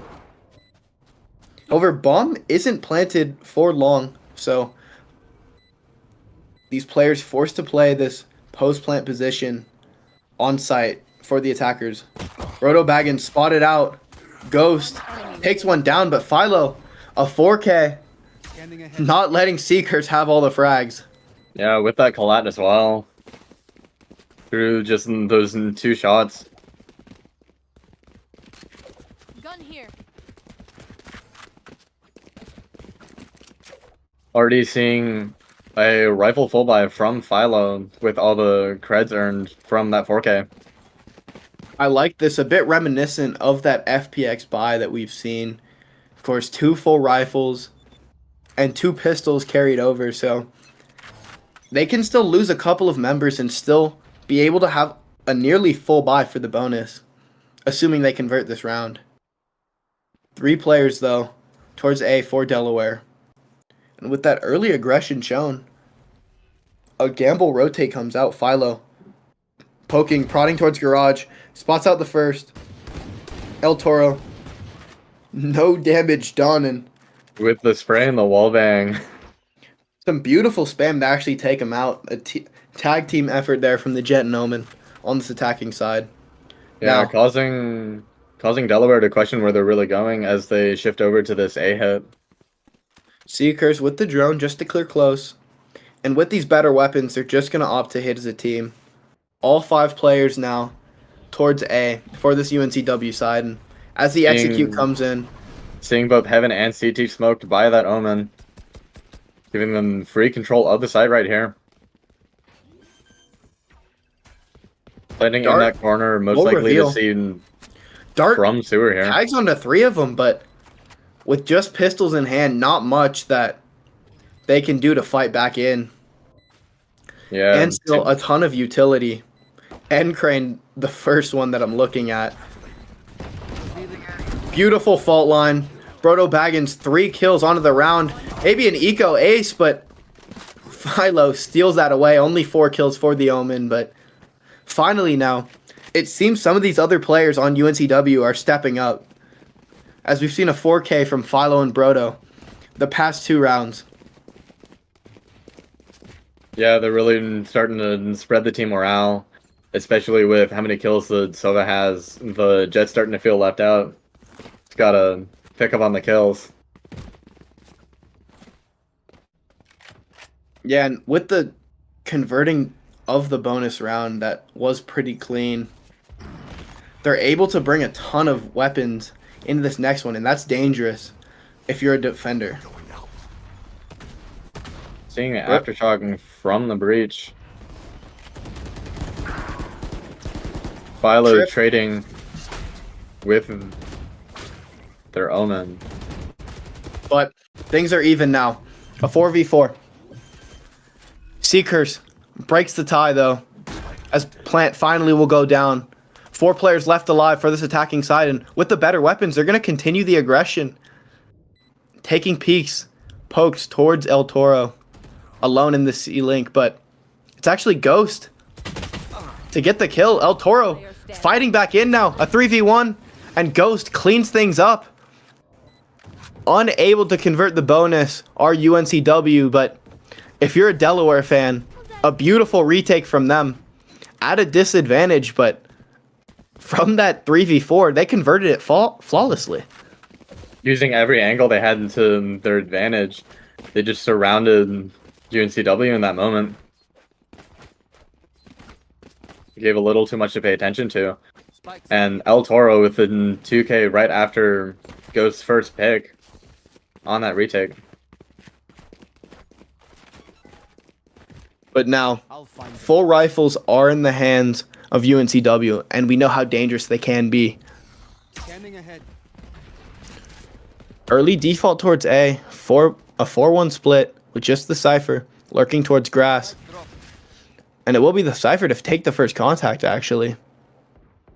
Fight happening on the mini-map there. Owen and the Cypher go 1-for-1. So things are yet again dead even. Seekers alone towards this short position. Looking to be the second layer of this hit.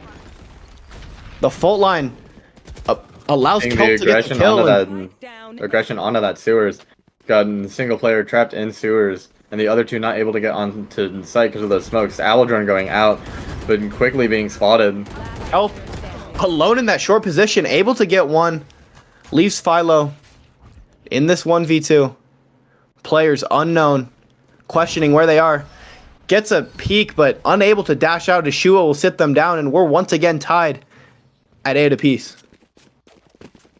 Yeah, seeing these in really close games with a mirrored comp, it's really interesting how their variations of playing are still being contested 1-for-1. We're going to see who takes the lead on this next round here, see if anything changes between the positioning of every player.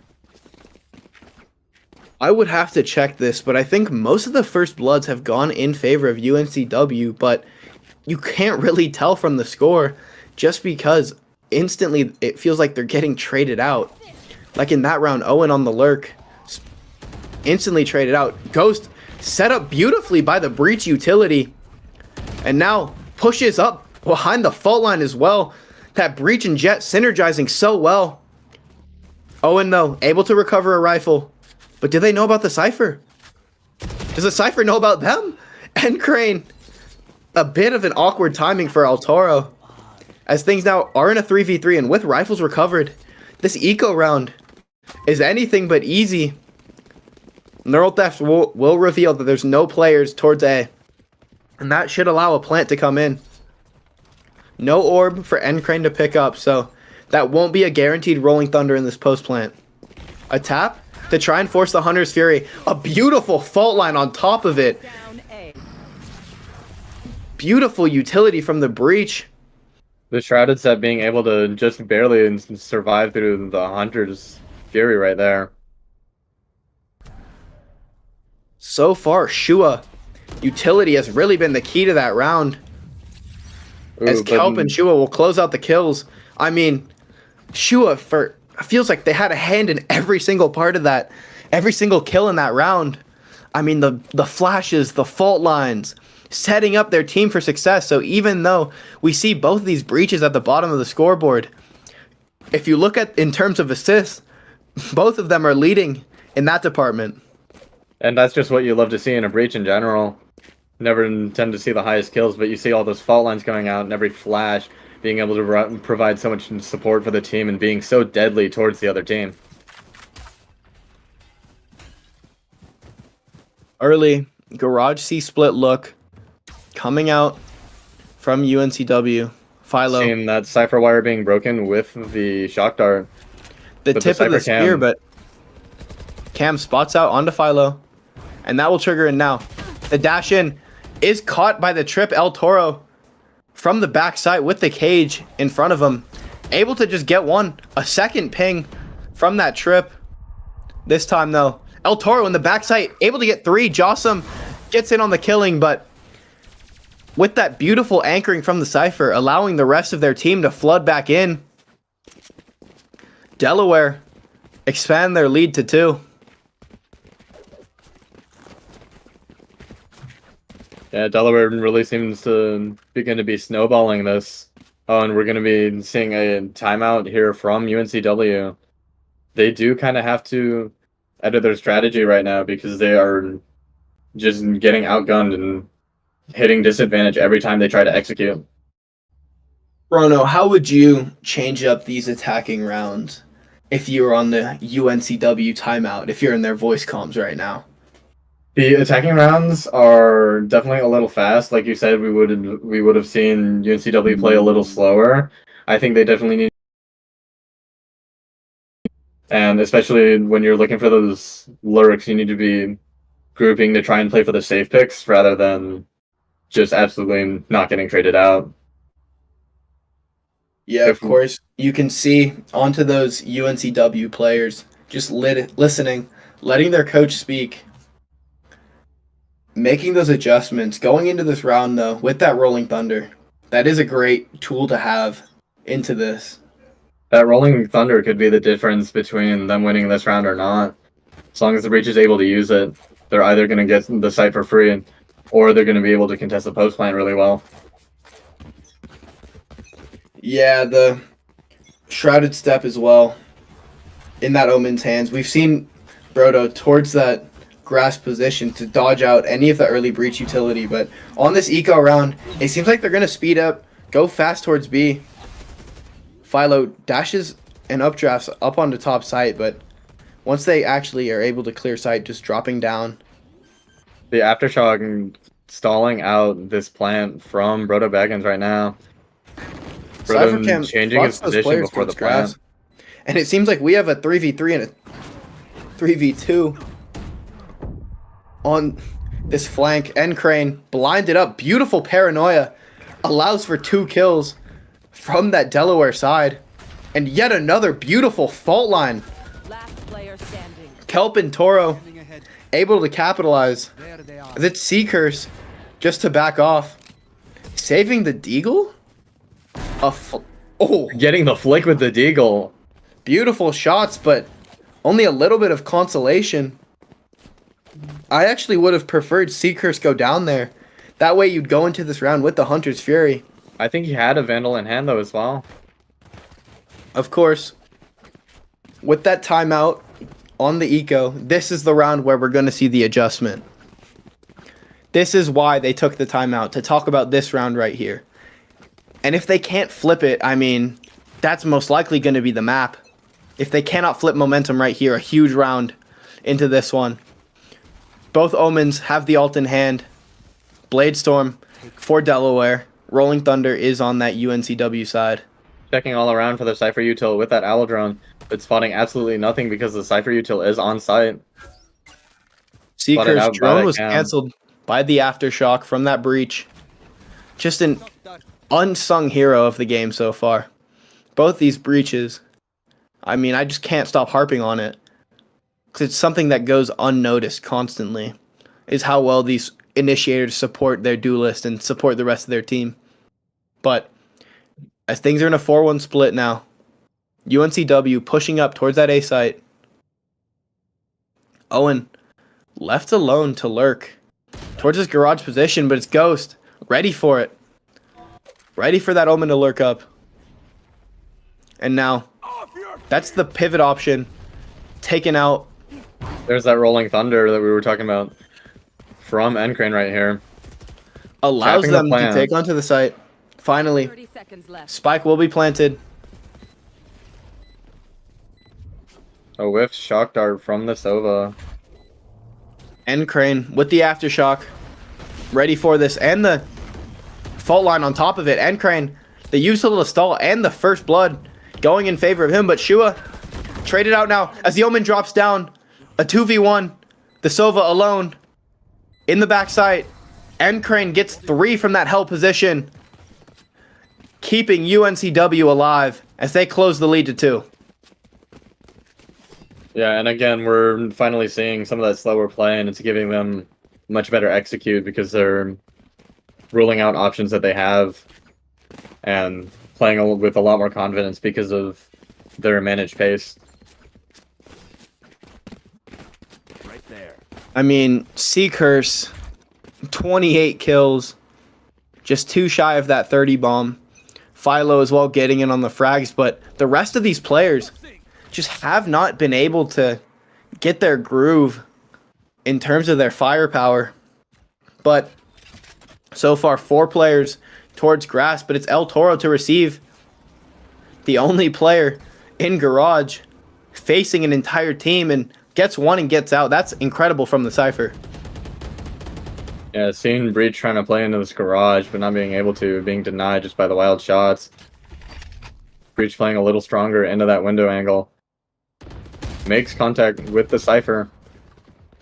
Seekers, though, gets the pick onto the Ghost, and that's the op down, and that's the site opened up. B, Seekers with a 3K right now. a beautiful flick onto Jossum. Sits the Omen down, but Kelp playing in that smoke. Spammed out by Owen. Leaving now El Toro into a 3v1. 3v1 on that main angle with the Cypher cam setup. There's not a lot that El Toro is going to be able to do here to secure the round, and is going to be spotted out by the Omen immediately. Now, UNCW closed the lead to only 1, fighting to keep themselves alive, and that will force the timeout from Delaware. Okay, now from that Delaware side, they're the ones that actually want to slow this down in Chrono. What type of adjustments are they making? They're definitely making a speed adjustment or just a placement adjustment, because the biggest thing that they're struggling with right now is just the fast executes that UNCW is taking from their, way slow down positions. And so if they aren't going to adjust to the speed that UNCW is going through, then they're not going to be able to get anything down. Of course, Delaware's lead is being chipped away at piece by piece. Now, UNCW is within 1, but that Rolling Thunder on the defensive side, a huge tool coming into this. Blade Storm on top of it. And only the Hunter's Fury is what I'm looking at if you're the attacker's side for UNCW. Those Omen ults are very situational, so even though they are technically online, not really worth mentioning, because most of the time you will not see them just invested unless they have a cool play cooked up. Seeing one of those cool plays, though, could be the difference between a round win and a round loss. Yeah, but so far just pretty standard default. Early fault line towards A to push back these players in a late A-main crunch, but that just triggers the speed up from UNCW to hit towards that Cypher. A beautiful shot to take down the trip. Philo, the tip of that spear, the first one in, and the paranoia to push back El Toro. As we should go into a 5v5 post plant. Oh, a beautiful shot from Philo. We'll be seeing a 5v4 post plant here then. As just catching a pixel out of place and rips off the head of the Cypher. Gets their team into an advantageous post-plant position. Beautiful utility, though, on this retake. Delaware grouping up into garage. Starting to flow out. Goes with the Blade Storm. Gets the first 2 picks now. Hunter's Fury is still online for this attacking side, but Jossum able to stick half. It's Owen, though, on the backstab. Jossum able to get 1, but NCrane and Owen cleaning up the kills, and we're now tied once again at 11 apiece. Kills from Owen right there, making a really big impact on that round. Getting just the 2 picks as they tried to flood out through the garage and failed to do so. Seeing, this really close score again, 11-11. And this next round is going to be so big for both teams. But look at the investment from the side of Delaware. Just Bulldogs, just Spectres. Not much to work with. But they've swapped the setup. An early push down towards C. And it seems like these UNCW players having nothing to deal with it.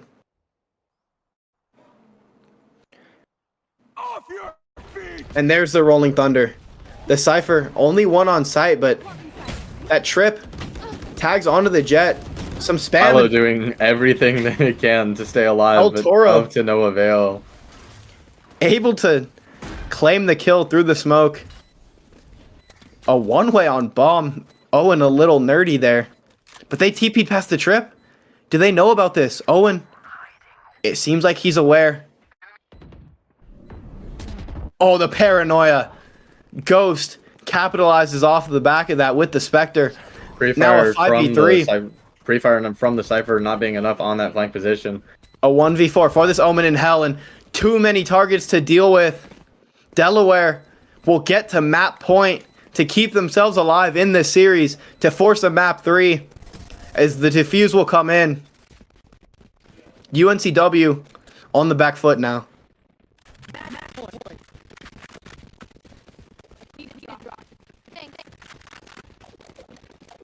It seems like we're getting noises from the 7th layer of hell currently as the observer dealing with some internet issues. Well, no one's new to internet issues at this point, so... Yep, we've all been there. We've all had our struggles. Unfortunate, but we'll get through it now. UNCW to force overtime. Score down 11-12. Last round of the game. Match point. UNCW For is Delaware. slowly starting to play into the C play, but seeing still a little bit more of a default. But that Cypher lure, trying to see if they can grab a pick with the Cypher. Silverdrone going out. Tagging nothing, not even a... Does not see anything, but the execute comes out. 2 trips, though, are still online for El Toro. And we've seen them get so much value. There's But the first the trip first out. spotted out. And That's the again, second. a 5v5 post plant, but a beautiful fault line ult combo. But it's actually Owen, the first blood into the round. Neural theft online. We've seen Owen's lurks be huge, but it's Ghost again to be the tip of the spear to fight back in for this Delaware side. And it seems like BrodoBaggins thinking about Omen using ult that finally ult. coming out. And that's a great ult because he could be anywhere on the map right now. Ghost, though, Seekers alone on site, able to be taken down. A beautiful swing. Oh my goodness, NCrane. What a flick. Evens things now in a 2v2. The Breach and Omen towards this long position. The fault line onto one, but Jossum Oh, to close out the map. 3 kills online. And that's going to be Delaware extending this series, taking us to map 3.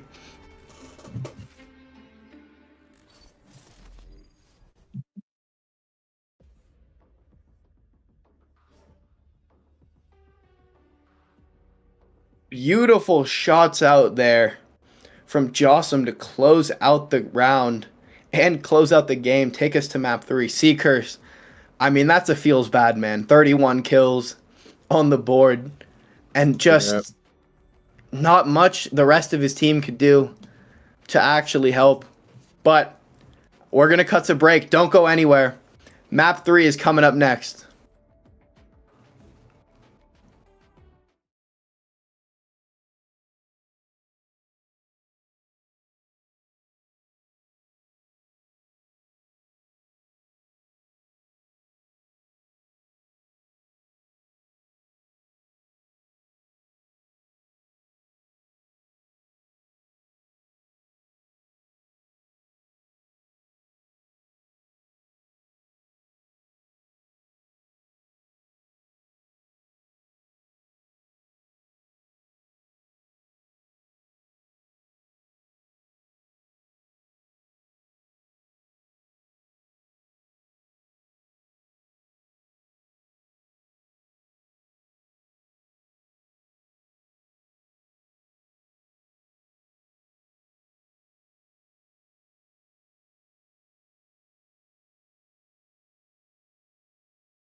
And once again, jumping straight into the agent select here for the map 3, which is bind.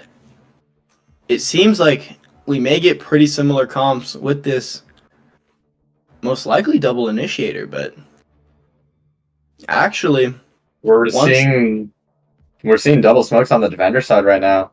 That Brimstone Viper combo that is kind of popular on bind when it comes to a double smokes comp. UNCW seems like they're going to be opting into the solo sky with the Cypher, whereas Delaware is going into that double initiator with the sky fade combo. I really like the fade pick on this map. I think this is one of the few maps where, in terms of info initiator, it is that fade that is the better option. Oftentimes, it's actually almost non-existent. You see the Sova on this map. The fade just clearly being the better option with those dogs, with that C's that you can combo on top of the raise nade. So much versatility in that agent, but both of these teams opting to go into the sky, which is interesting. Of course, sky did receive nerfs a little while back, so even on this map, not seen or played as much as the sky has been in the past with those non-refreshable flashes. So I think the info battle could be something that actually changes this game, with both teams having a bit less info than is standard. Seeing a Viper lineup on the wall already to cover both the entirety of B and the A section to cut off showers right there. Yeah, the standard Viper wall. I mean, from both sides, offense and defense. That short wall to lurk up. Early B play, though, to get that orb. Get it started farming on the raise. Yeah, really fighting for that orb. But we see the attackers just kind of barreling it down shower slowly. We're seeing the Skydog come out from the attackers. Trailblazer clears all of that front sight space. Just Owen here to receive. With that cam up, spots where at least 3 of those players are. Relaying the rest of that information to the rest of his team. Things settle, though, into a 5v5 post plant. And with these players coming in towards showers, it's El Toro to get the first kill, opening up the kills for this map. Philo on the brim, jumping in with that classic, but traded out now. A 4v3 for this defensive side. How can they fight back in? A flash out doesn't spot anything. The wall from this attackers. Wall coming down. Blocks off the vision, but when it falls, leaves things into a 1v1, and Shua able to win it out, converting that pistol for Delaware.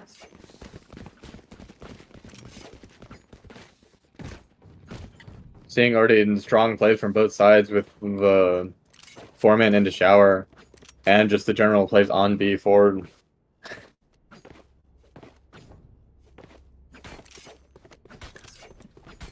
Already with that attacking pistol converted, that's alt orbs farmed up and the bomb going down on top of it. So the money should be flourishing in the second round. And if they can convert this cleanly, they will be in a great position for the bonus.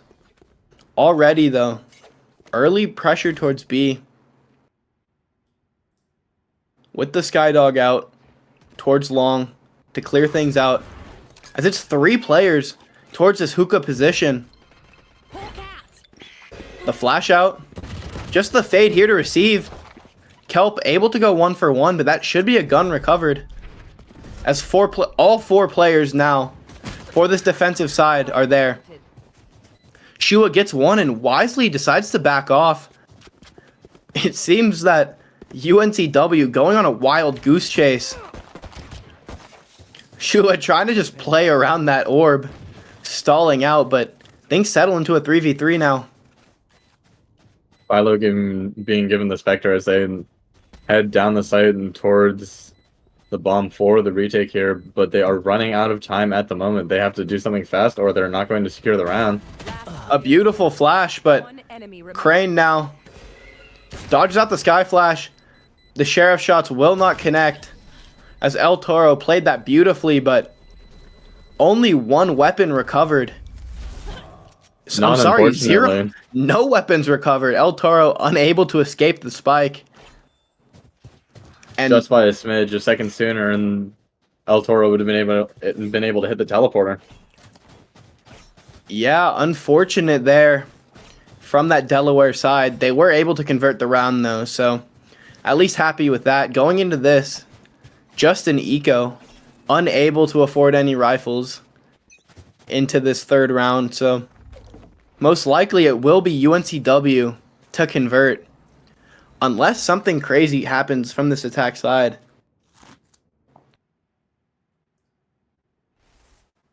Early two-man push towards the shower side. Trying to spot out, see if there's anyone. Seeing the A short push from the attacker side. Tua, the only one towards the shower spot, and shots connect onto the first, and that's their, I believe, their only rifle that was on the board, just taken off.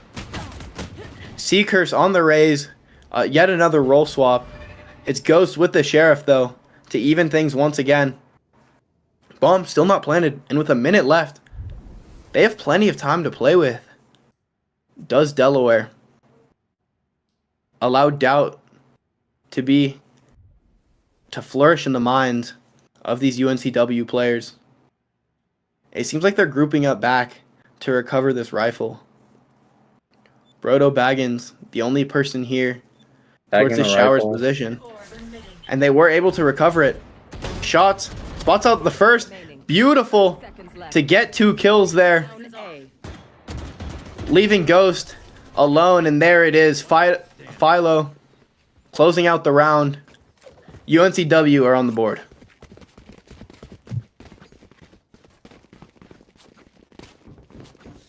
There's a beautiful aggro play in showers there. And then being able to rehit showers. And the trade, or not the trade, the transfer from Brodo just to secure that round was absolutely amazing. Yeah, the lone player towards showers and collects 2 kills to really close out the round, shut the door in the face of UNCW in that one. But again, a 3-2 split here. This time, setup has been swapped, so the Cypher is towards that B site along with the Viper. So it looks like Delaware, is pushing long with that Trailblazer to clear a ton of space. Doesn't see anything though. 2 of these players still tucked towards hookah. The Fade Prowler spots one but instantly taken out, and that triggers the teleport. Brimalt unable to secure the kill onto Seekers. Whiffs the movement there, but just barely managing to dodge out. And that should trigger a push back to A. The Sky left alone to anchor this. NCrane able to get 2 huge kills. That buys rotation time. Finally there is traded. But that buys time for the rest of their team to flood back into this back site before the bomb has even gone down. El Toro is going to stick it. Able to get plant down. But with all 4 members in closing from this UNCW side. Yeah, the Cypher we'll need to starting see to heroics. pinch through Kavi. El Toro Seeing if we can pinch onto this elbow.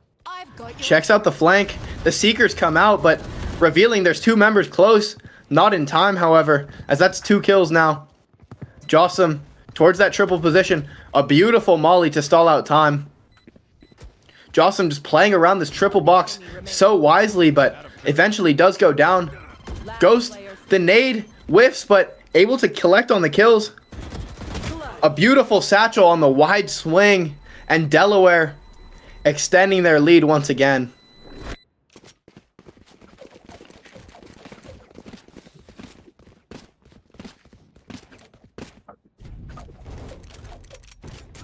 Starting to see a bit more of a shift towards A from the defender side, leaving a little less of the defense on B. Need equipment. Starting to respect just their general A push that's been working out for them so much these past few rounds. Yeah, the first hit was stalled out, and once they had that over-rotation, the over-commitment from UNCW, flipping the map, able to find that one site. NCrane with a little bit of heroics, but Not enough, unfortunately. Seacurse, though, going on a walkabout. Gonna run into Shua. Oh, Oh, the that's a drive-by. nasty flick. Jocelyn, though, able to trade one back. But they still know the Raze is around here. Cage triggered. And that triggers a speed up towards B. Spams come out and actually El Toro through the Cypher cage. Able to take down Brodo. The flash out. A stinger in hand, but Owen, not much to be done. Leaving things alone. Onto these last two players. Ults in hand, but with these weaker weapons, most likely not going to see an investment.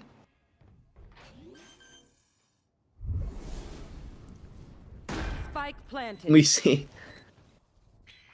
Ghost in that hell position, staring straight up, waiting for the drop down from NCrane. A beautiful nade to force out one, and that's a kill confirmed. Last player standing. Seacurse, though, not able to capitalize off it.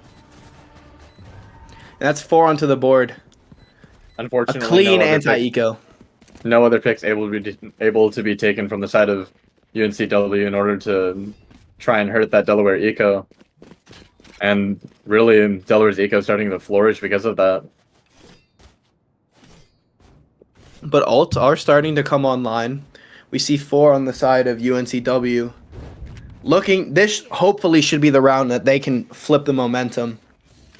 With 4 ults in hand, but the Viper's Pit and Showstopper online for both sides. Could see a bit of chaos. The Showers ult here, with the trip on top of it to make sure that there's no way they can find the timing. Onto BrodoBaggins. It seems like he's just been locking down the Showers. And there's the Showstopper invested now. Seacurse around the back. It's Ghost to get the kill onto Owen. Shua as well. Off the lurk timing. A 5v3 now. Showstopper in the hands of Seacurse. What can they do? A 5v3 with these locked out positions. Playing Ults heavily still on aren't, the site here. ults are in hand, but look at how entrenched Delaware is on site. Blinded. A beautiful flash, but instant utility to counter.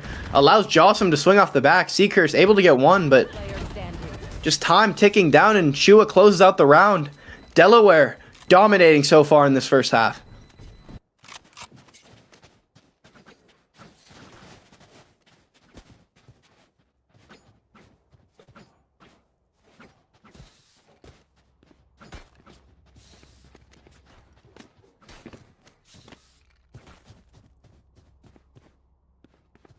UNCW so far, 4 ults in hand. But what can they do? I mean, we saw the Viper's Pit invested, but just not enough off the back of it. Still not able to lock down that A site. It was actually Shula to win out the Viper 1v1. And Kelp finds Seacurse going on a bit of an aggro push on these weaker weapons. However, NCrane, the Sky, is able to even things out. Settle things into a 4v4. The Flash spots out one towards long, but with 3 players here, I don't think the defense will be rotating. Oh, a aggro repush. Just a couple of shots fired. Nothing connects. And that now is going to force this Delaware side to back off. All four members now towards short. One lurking towards showers. With the weaker weapons on this defensive side, Ghost over the top, dunks onto Owen and Philo as well. Just running gunning with that Phantom. The Raze's position not being communicated by Owen in that moment. Just beautiful confidence from the Raze there. Ghost fully taking matters into his own hands. Brodo spots out the elbow of one. Gets the tag, but Ghost with the movement. Happy feet dancing around. NCrane left alone into a 1v3. It's going to need to be heroics, but it's Kelp to close things out. Delaware extending their lead. Convert yet another anti-eco. And we're finally seeing a timeout on the side of UNCW. Hoping to see some changes on this side. If we were to see changes, what do you think would be the best course of action for this defender side? Because they are kind of getting mauled, especially with the Sky Fade and the Rays to completely entry and just dominate on the side. Well, typically the answer would be aggression, but it seems that especially Seekers has not taken his foot off the pedal, just multiple times walking down and getting caught out in, disadvantageous positions. I'd want to see them set up a trap play. You have that Cypher cam on the defensive side to kind of spot out, and that should be the trigger, You have the Brim ult you can use. You have the Showstopper you can use. So you have plenty of tools to work with. It is just a matter of actually making sure that those tools are used in the proper locations. And so far, it seems that Delaware is just maneuvering around this map perfectly. Yeah, and that will be the timeout over, and we are going to see what adjustments might be made. Of course, this is the round where you want to see these adjustments made. You still have 4 ults in hand, as you've had for the past 3 rounds, and just not feeling like any of those rounds was the right time to invest them. Let's see if they have anything cooked up here. Do UNWC on this defensive side.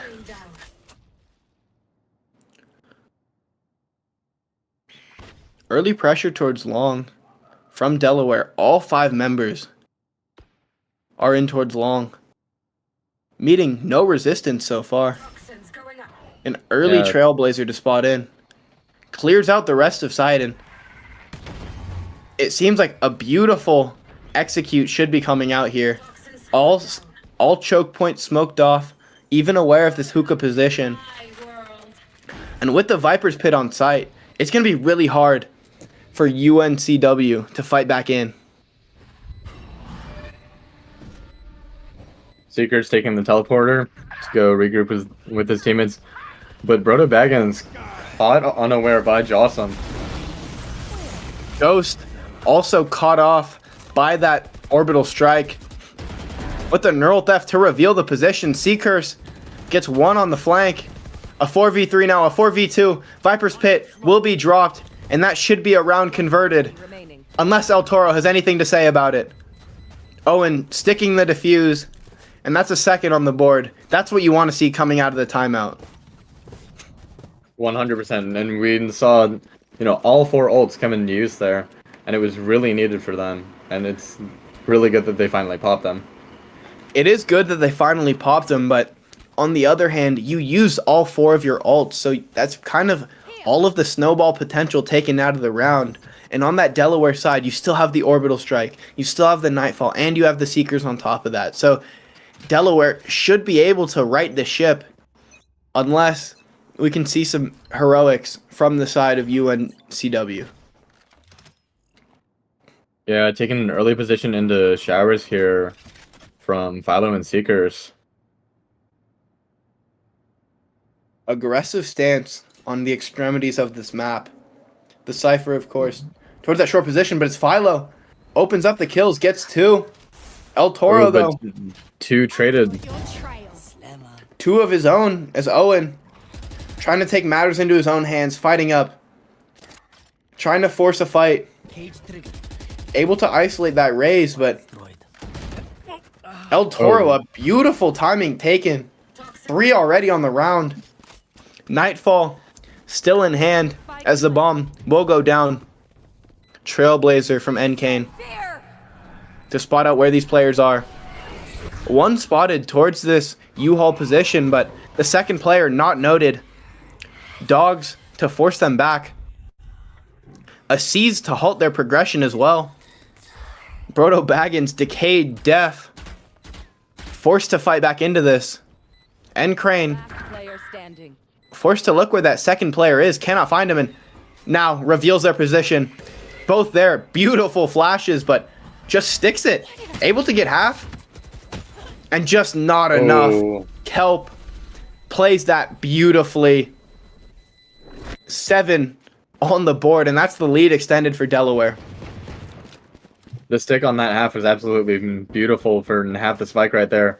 unfortunately, just not able to get the shots in to be able to try and play a hero for that round.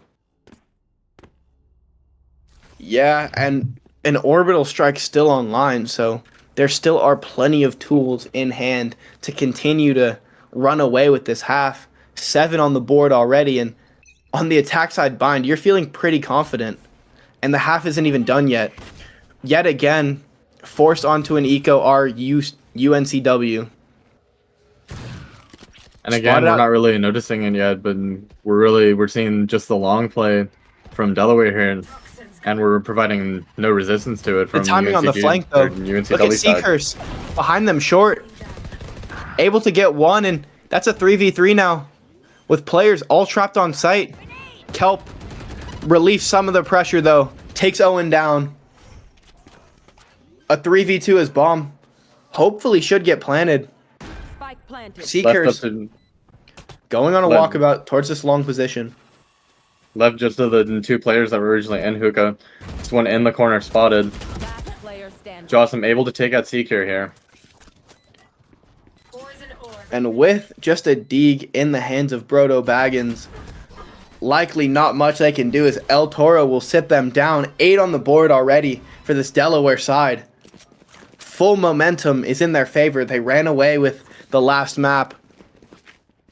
And this time, getting off to a great start.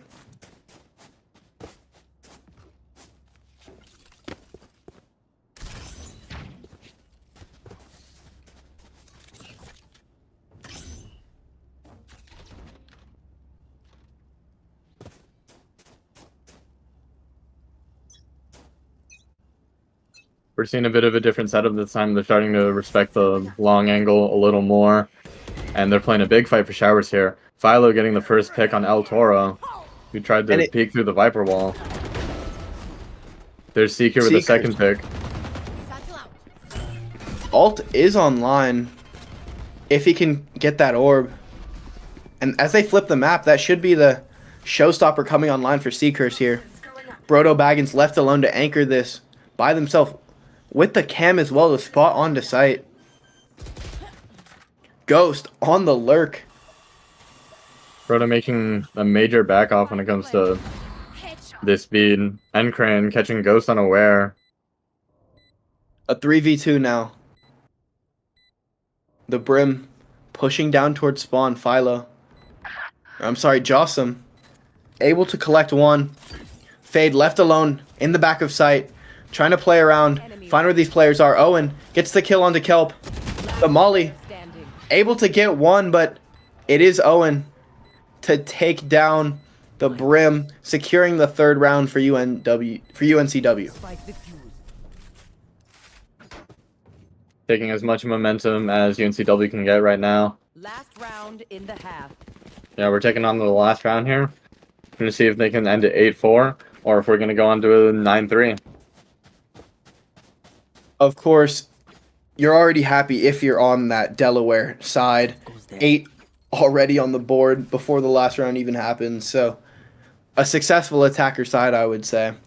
And if you're that UNCW side, I mean, just looking to recover, claw back anything. I mean, considering how dominant it's been, you're happy with 4 rounds on the board if you can get that. However, 4 players towards long, early aggression out, Seekers, Judge in hand, spots out 1. And that's the flank now noted. Seekers with that Judge in hand, playing an aggro position. NCrane not expecting Shua knife out running. Expecting that to just be clear. And there it is. Seekers with the Judge, unable to escape from that position. And that should be a nearly free A site. Philo, the only member here, spots 1, and that's the orbital strike online now. Keeping himself alive in this heaven position. A tap to bait out the ult.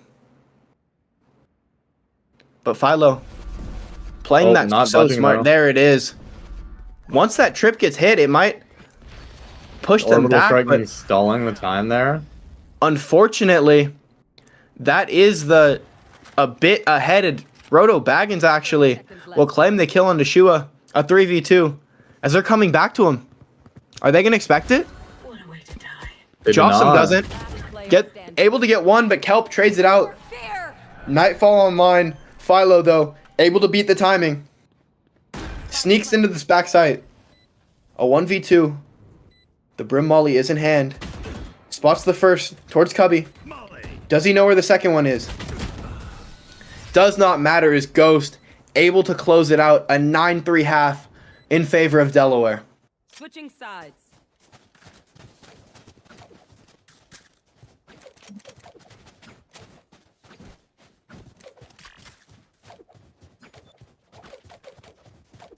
Yeah, moving on to the half with this 9-3 split.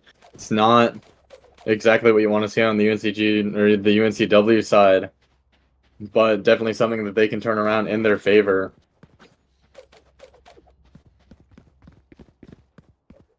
Yeah, of course, with the sides being swapped, you actually think it's a bit in favor of the defenders here. With that Cypher on the attacking side, not much value they can get. And the single sky initiator as well. So they only have one piece of initiation utility, but Ooh, Shua Philo with the just first pick.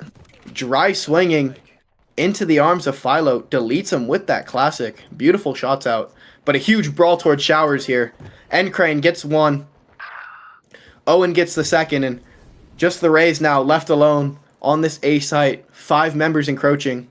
The Rays backing off now. Seeing Fade trying to lurk up here and catch any unsuspecting members that might be on B, but none of them there. As they now execute onto this A side, try and A Rays catch 1v1 Ghost. battling through smokes. Ghost gets one, but over the top is Seekers with the right click from down above. The Fade left alone. Left alone in this 1v4. Most likely not much they can do. Spotted out, and there it is. Seekers. Beautiful shots out there. And that pistol was definitely necessary if you want to see this comeback from the side of UNCW.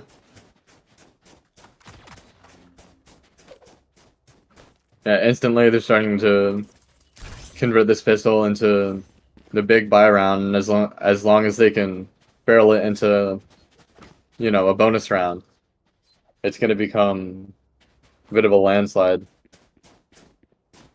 However, we've seen some second round shenanigans already with the team that converted the pistol unable to convert the second, and with this early aggression, it's looking like the defensive side is looking to force the hand. Delaware pushing super deep, but these players just run away, maneuver so perfectly.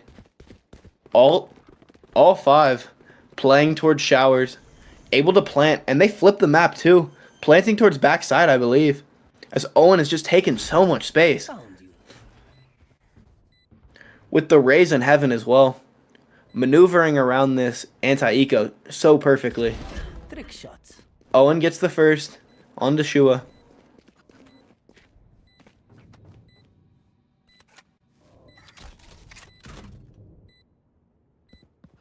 As with only pistols in hand, what more can Delaware do?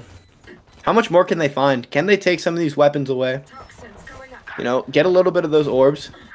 Jocelyn gets one, but Seeker's just fragging from that heaven position with the Phantom.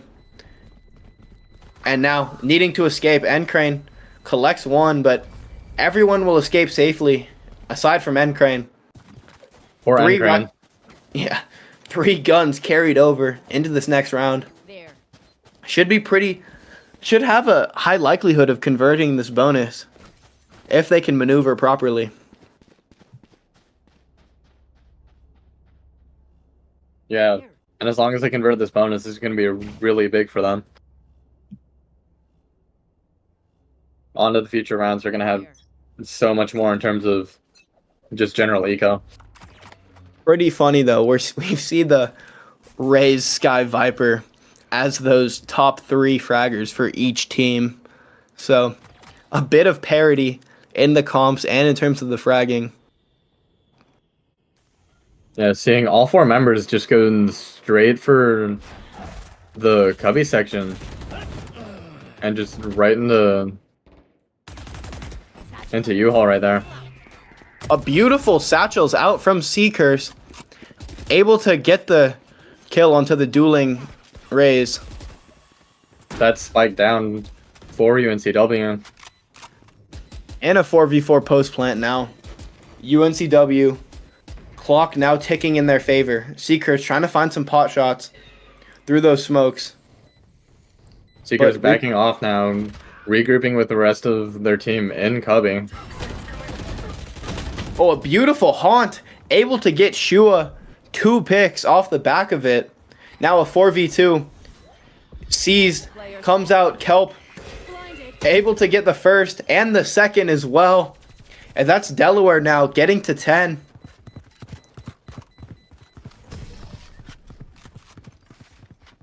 We're seeing a real dangerous form here now. Going 5-10 as opposed to how it's usually been, where their halves have been really close. We're finally starting to see a split here.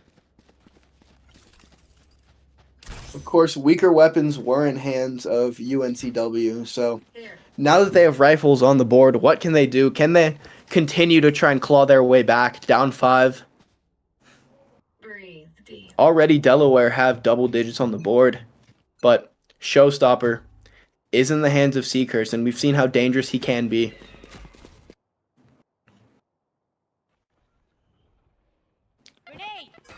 Three members towards Showers here. As a bit of a fast push, and there it is, Seekers. The first opening kill onto the round. 2 players pushing down Showers. A couple Brodo of backing off. tags onto Brodo, yeah. Forces him back. Killed by this guy, and they're starting to re-hit because they've grouped up now. But it's Kelp alone in this aggressive position, and with the Seeker spotting him out, what more can they do? Taken out by Philo. A 5v3 now. Viper left alone. The lone defender of Hookah. Seekers. A bit of a flick, and opts to use the ult to take them out. Now a 5v2. Most likely, that should be yet another round on the board for UNCW, barring some insane heroics from Ghost or the Sky on the other side. Yeah, this Cypher coming around through the flank, though, to wrap their team. If Delaware's unaware of it and they try to move back, they're currently just in the middle of getting pinched. El Toro gets 1, but facing 4 players with the Cypher in closing. They're just playing back, letting Owen walk up and get the backstab. Lead now cut to 4. UNWC are not going away quietly. And there's a timeout right here from the defender side from Delaware here. Starting to see a bit of a shift as UNCW starts to gain more momentum. Well, when sides have been swapped, we saw that domination of Showers from the Delaware side on their attacking. But once we've actually flipped, once the sides have changed, we have not really been able to see them lock down that site, especially that lane of the map. It's been so crucial in allowing their executes from UNWC to just go out without a hitch. And if they can get Showers, they can actually pinch from 2 lanes, and they've just been dominating. Yeah, we're really seeing the brightness of both sides of both teams' attacker sides on this map, which is really where each team has been thriving significantly, no matter the roles.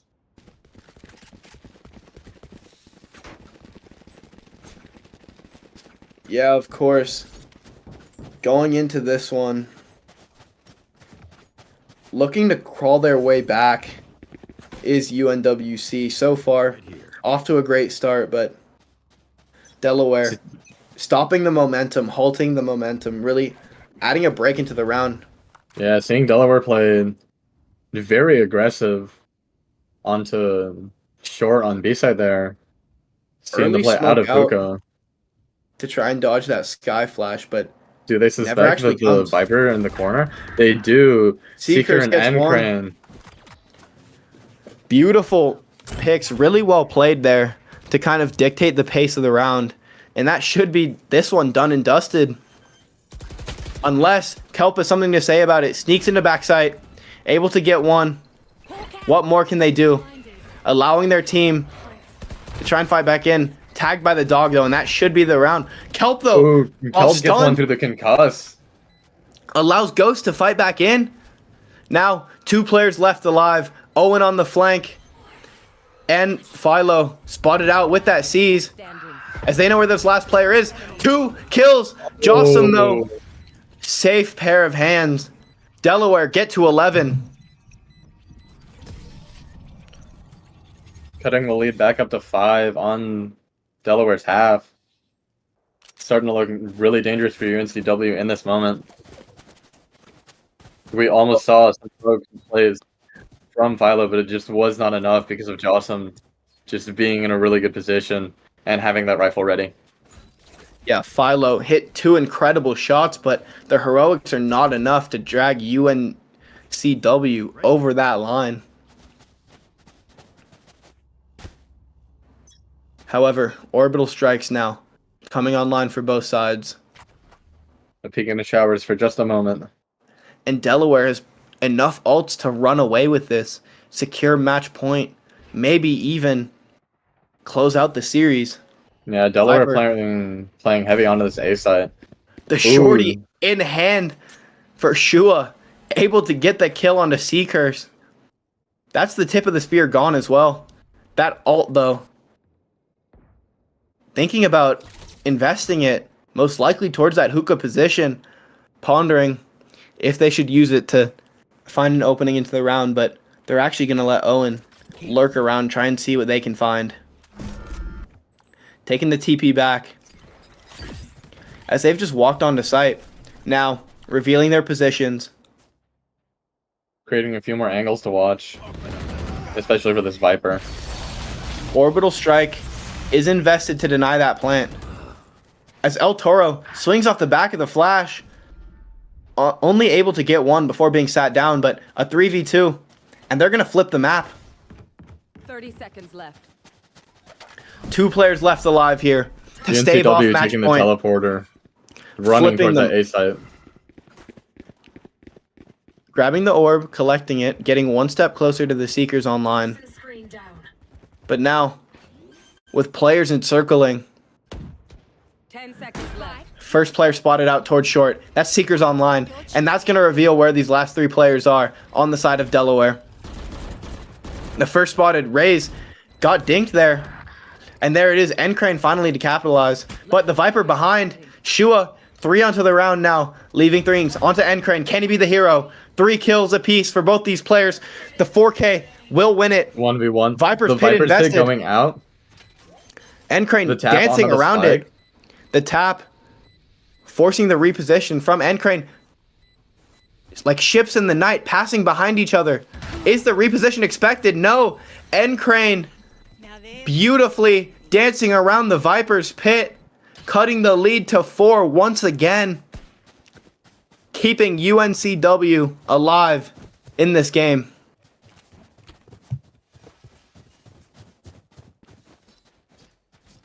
Absolutely amazing round. The way the way that NCrane just repositioned, and the Viper was not keen to be aware of it and focusing down that one position.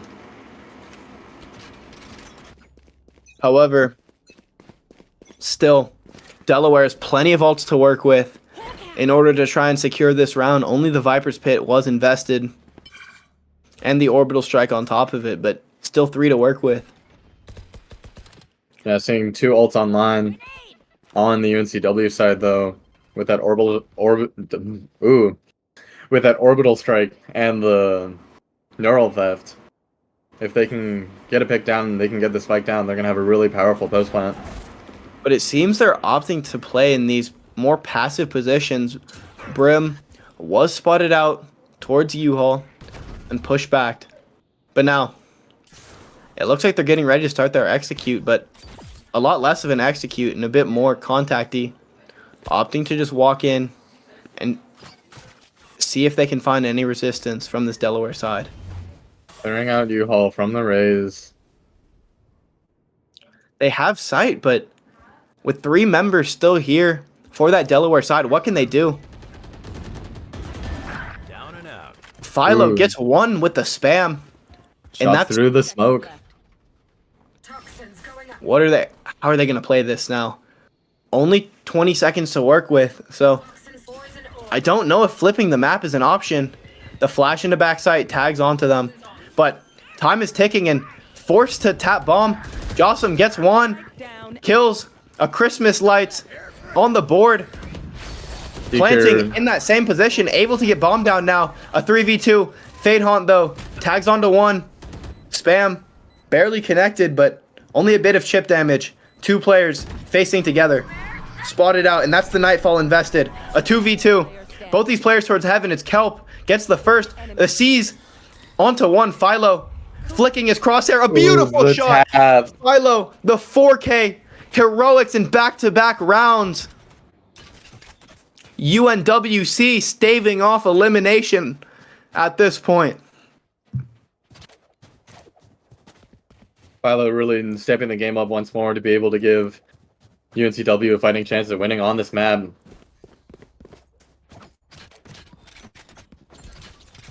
Incredible shots from the Brimstone there. Tagged by every piece of Fade util, it seemed like.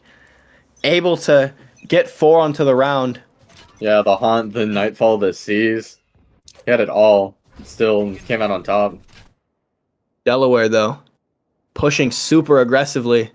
And it seems like the Brimstone Right here. may have the timing. But no, Seacurse spots it out. But 3 players still pushing off the back of this. Do they know? Do they know how close these players are? It seems like they don't, though. Given that these players speeding up. UNCW flipping the map once again, planning towards that backside. Philo, a clean shot onto Kelp, ripping the head off. Another pick right here. Yeah, Shua able to get 1 though, opens things up, but in a 4v2 with these weaker weapons, most likely not much Delaware can do. Ghost though, proving me wrong once again with that Sheriff. Hitting an incredible shot, but shots not connecting. Philo on 8 HP. Shua getting 1 more. It's a Yeah, Philo being It's pressured both. in this moment. Enemy remaining. but Being in a absolutely 1v1, most likely not much that Shua can do. Able to collect the kill, 4 on the round for them, but the lead is now cut to 2. Delaware starting to panic a bit. Yeah, UNCW really starting to bring this back, and Philo's, and the Philo's heroics being able to boost the team morale, giving them a second wind. Starting to really turn this match around.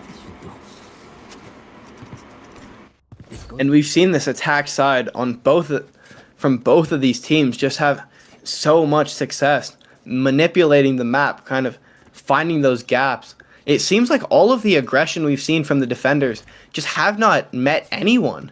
I mean, the only person that it met was Seacurse, just with the rifle in hand, and Showstopper invested now, takes out Shua and gets out before any damage can come to him. A beautiful play there, yet again with man advantage. Ooh, but Toro, though. Toro with the pick. Yeah, not having it at all. Seekers take on- online for both sides. And Seeker's being popped from the attacker side. Trying to spot out this A side and get the plant down. Haunt doesn't spot anything, but with these players trapped in backside, what can they do? It's Ghost actually with the pick, a seize nade attempt. Unable to find anything other than chip damage. El Toro with another pick on NCrane right there. Player standing. A 3v1 now. Philo spam down through the smoke, and that's match point, series point for Delaware. Flipping the momentum, stopping UNCW in their tracks. 3 rounds now, 3 opportunities to try and close this one out. Match point.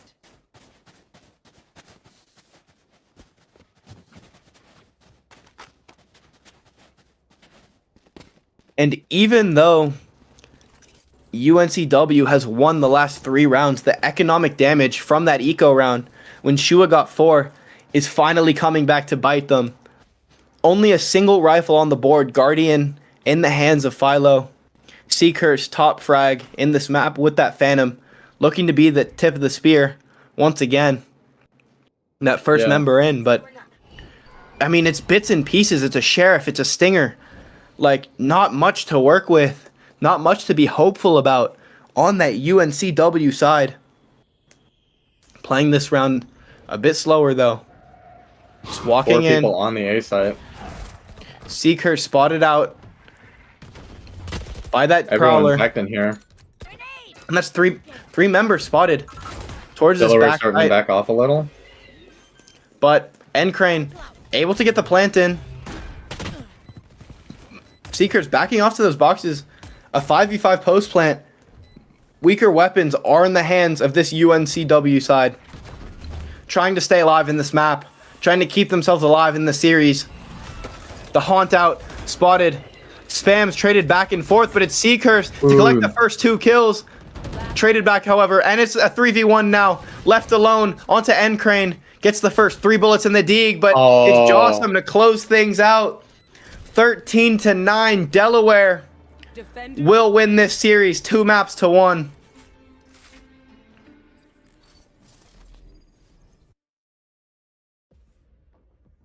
It was an amazing play from both sides, having, 8 people on that A side and so little map control on Delaware's side, but still being able to push through that. Yeah, and we saw great things from both sides of these teams here today. I mean, both Delaware and UNCW, hats off to the competition. It was great on both sides, but it was just Delaware able to carry that momentum from the second map into bind. Yeah, and with the amount of time they were going, it was probably something to do also with just general exhaustion. Just could not keep up the pace for this entire best of 3. They were able to win the first map, but just slowed down towards the end there. Especially losing in a close game map too, where you had a chance in that one. So just unfortunate on the UNCW side. But if you're a Delaware fan, I mean, you're loving what you saw there. Yeah, and when it comes down to it, it was amazing plays from both sides. You can't really blame either or.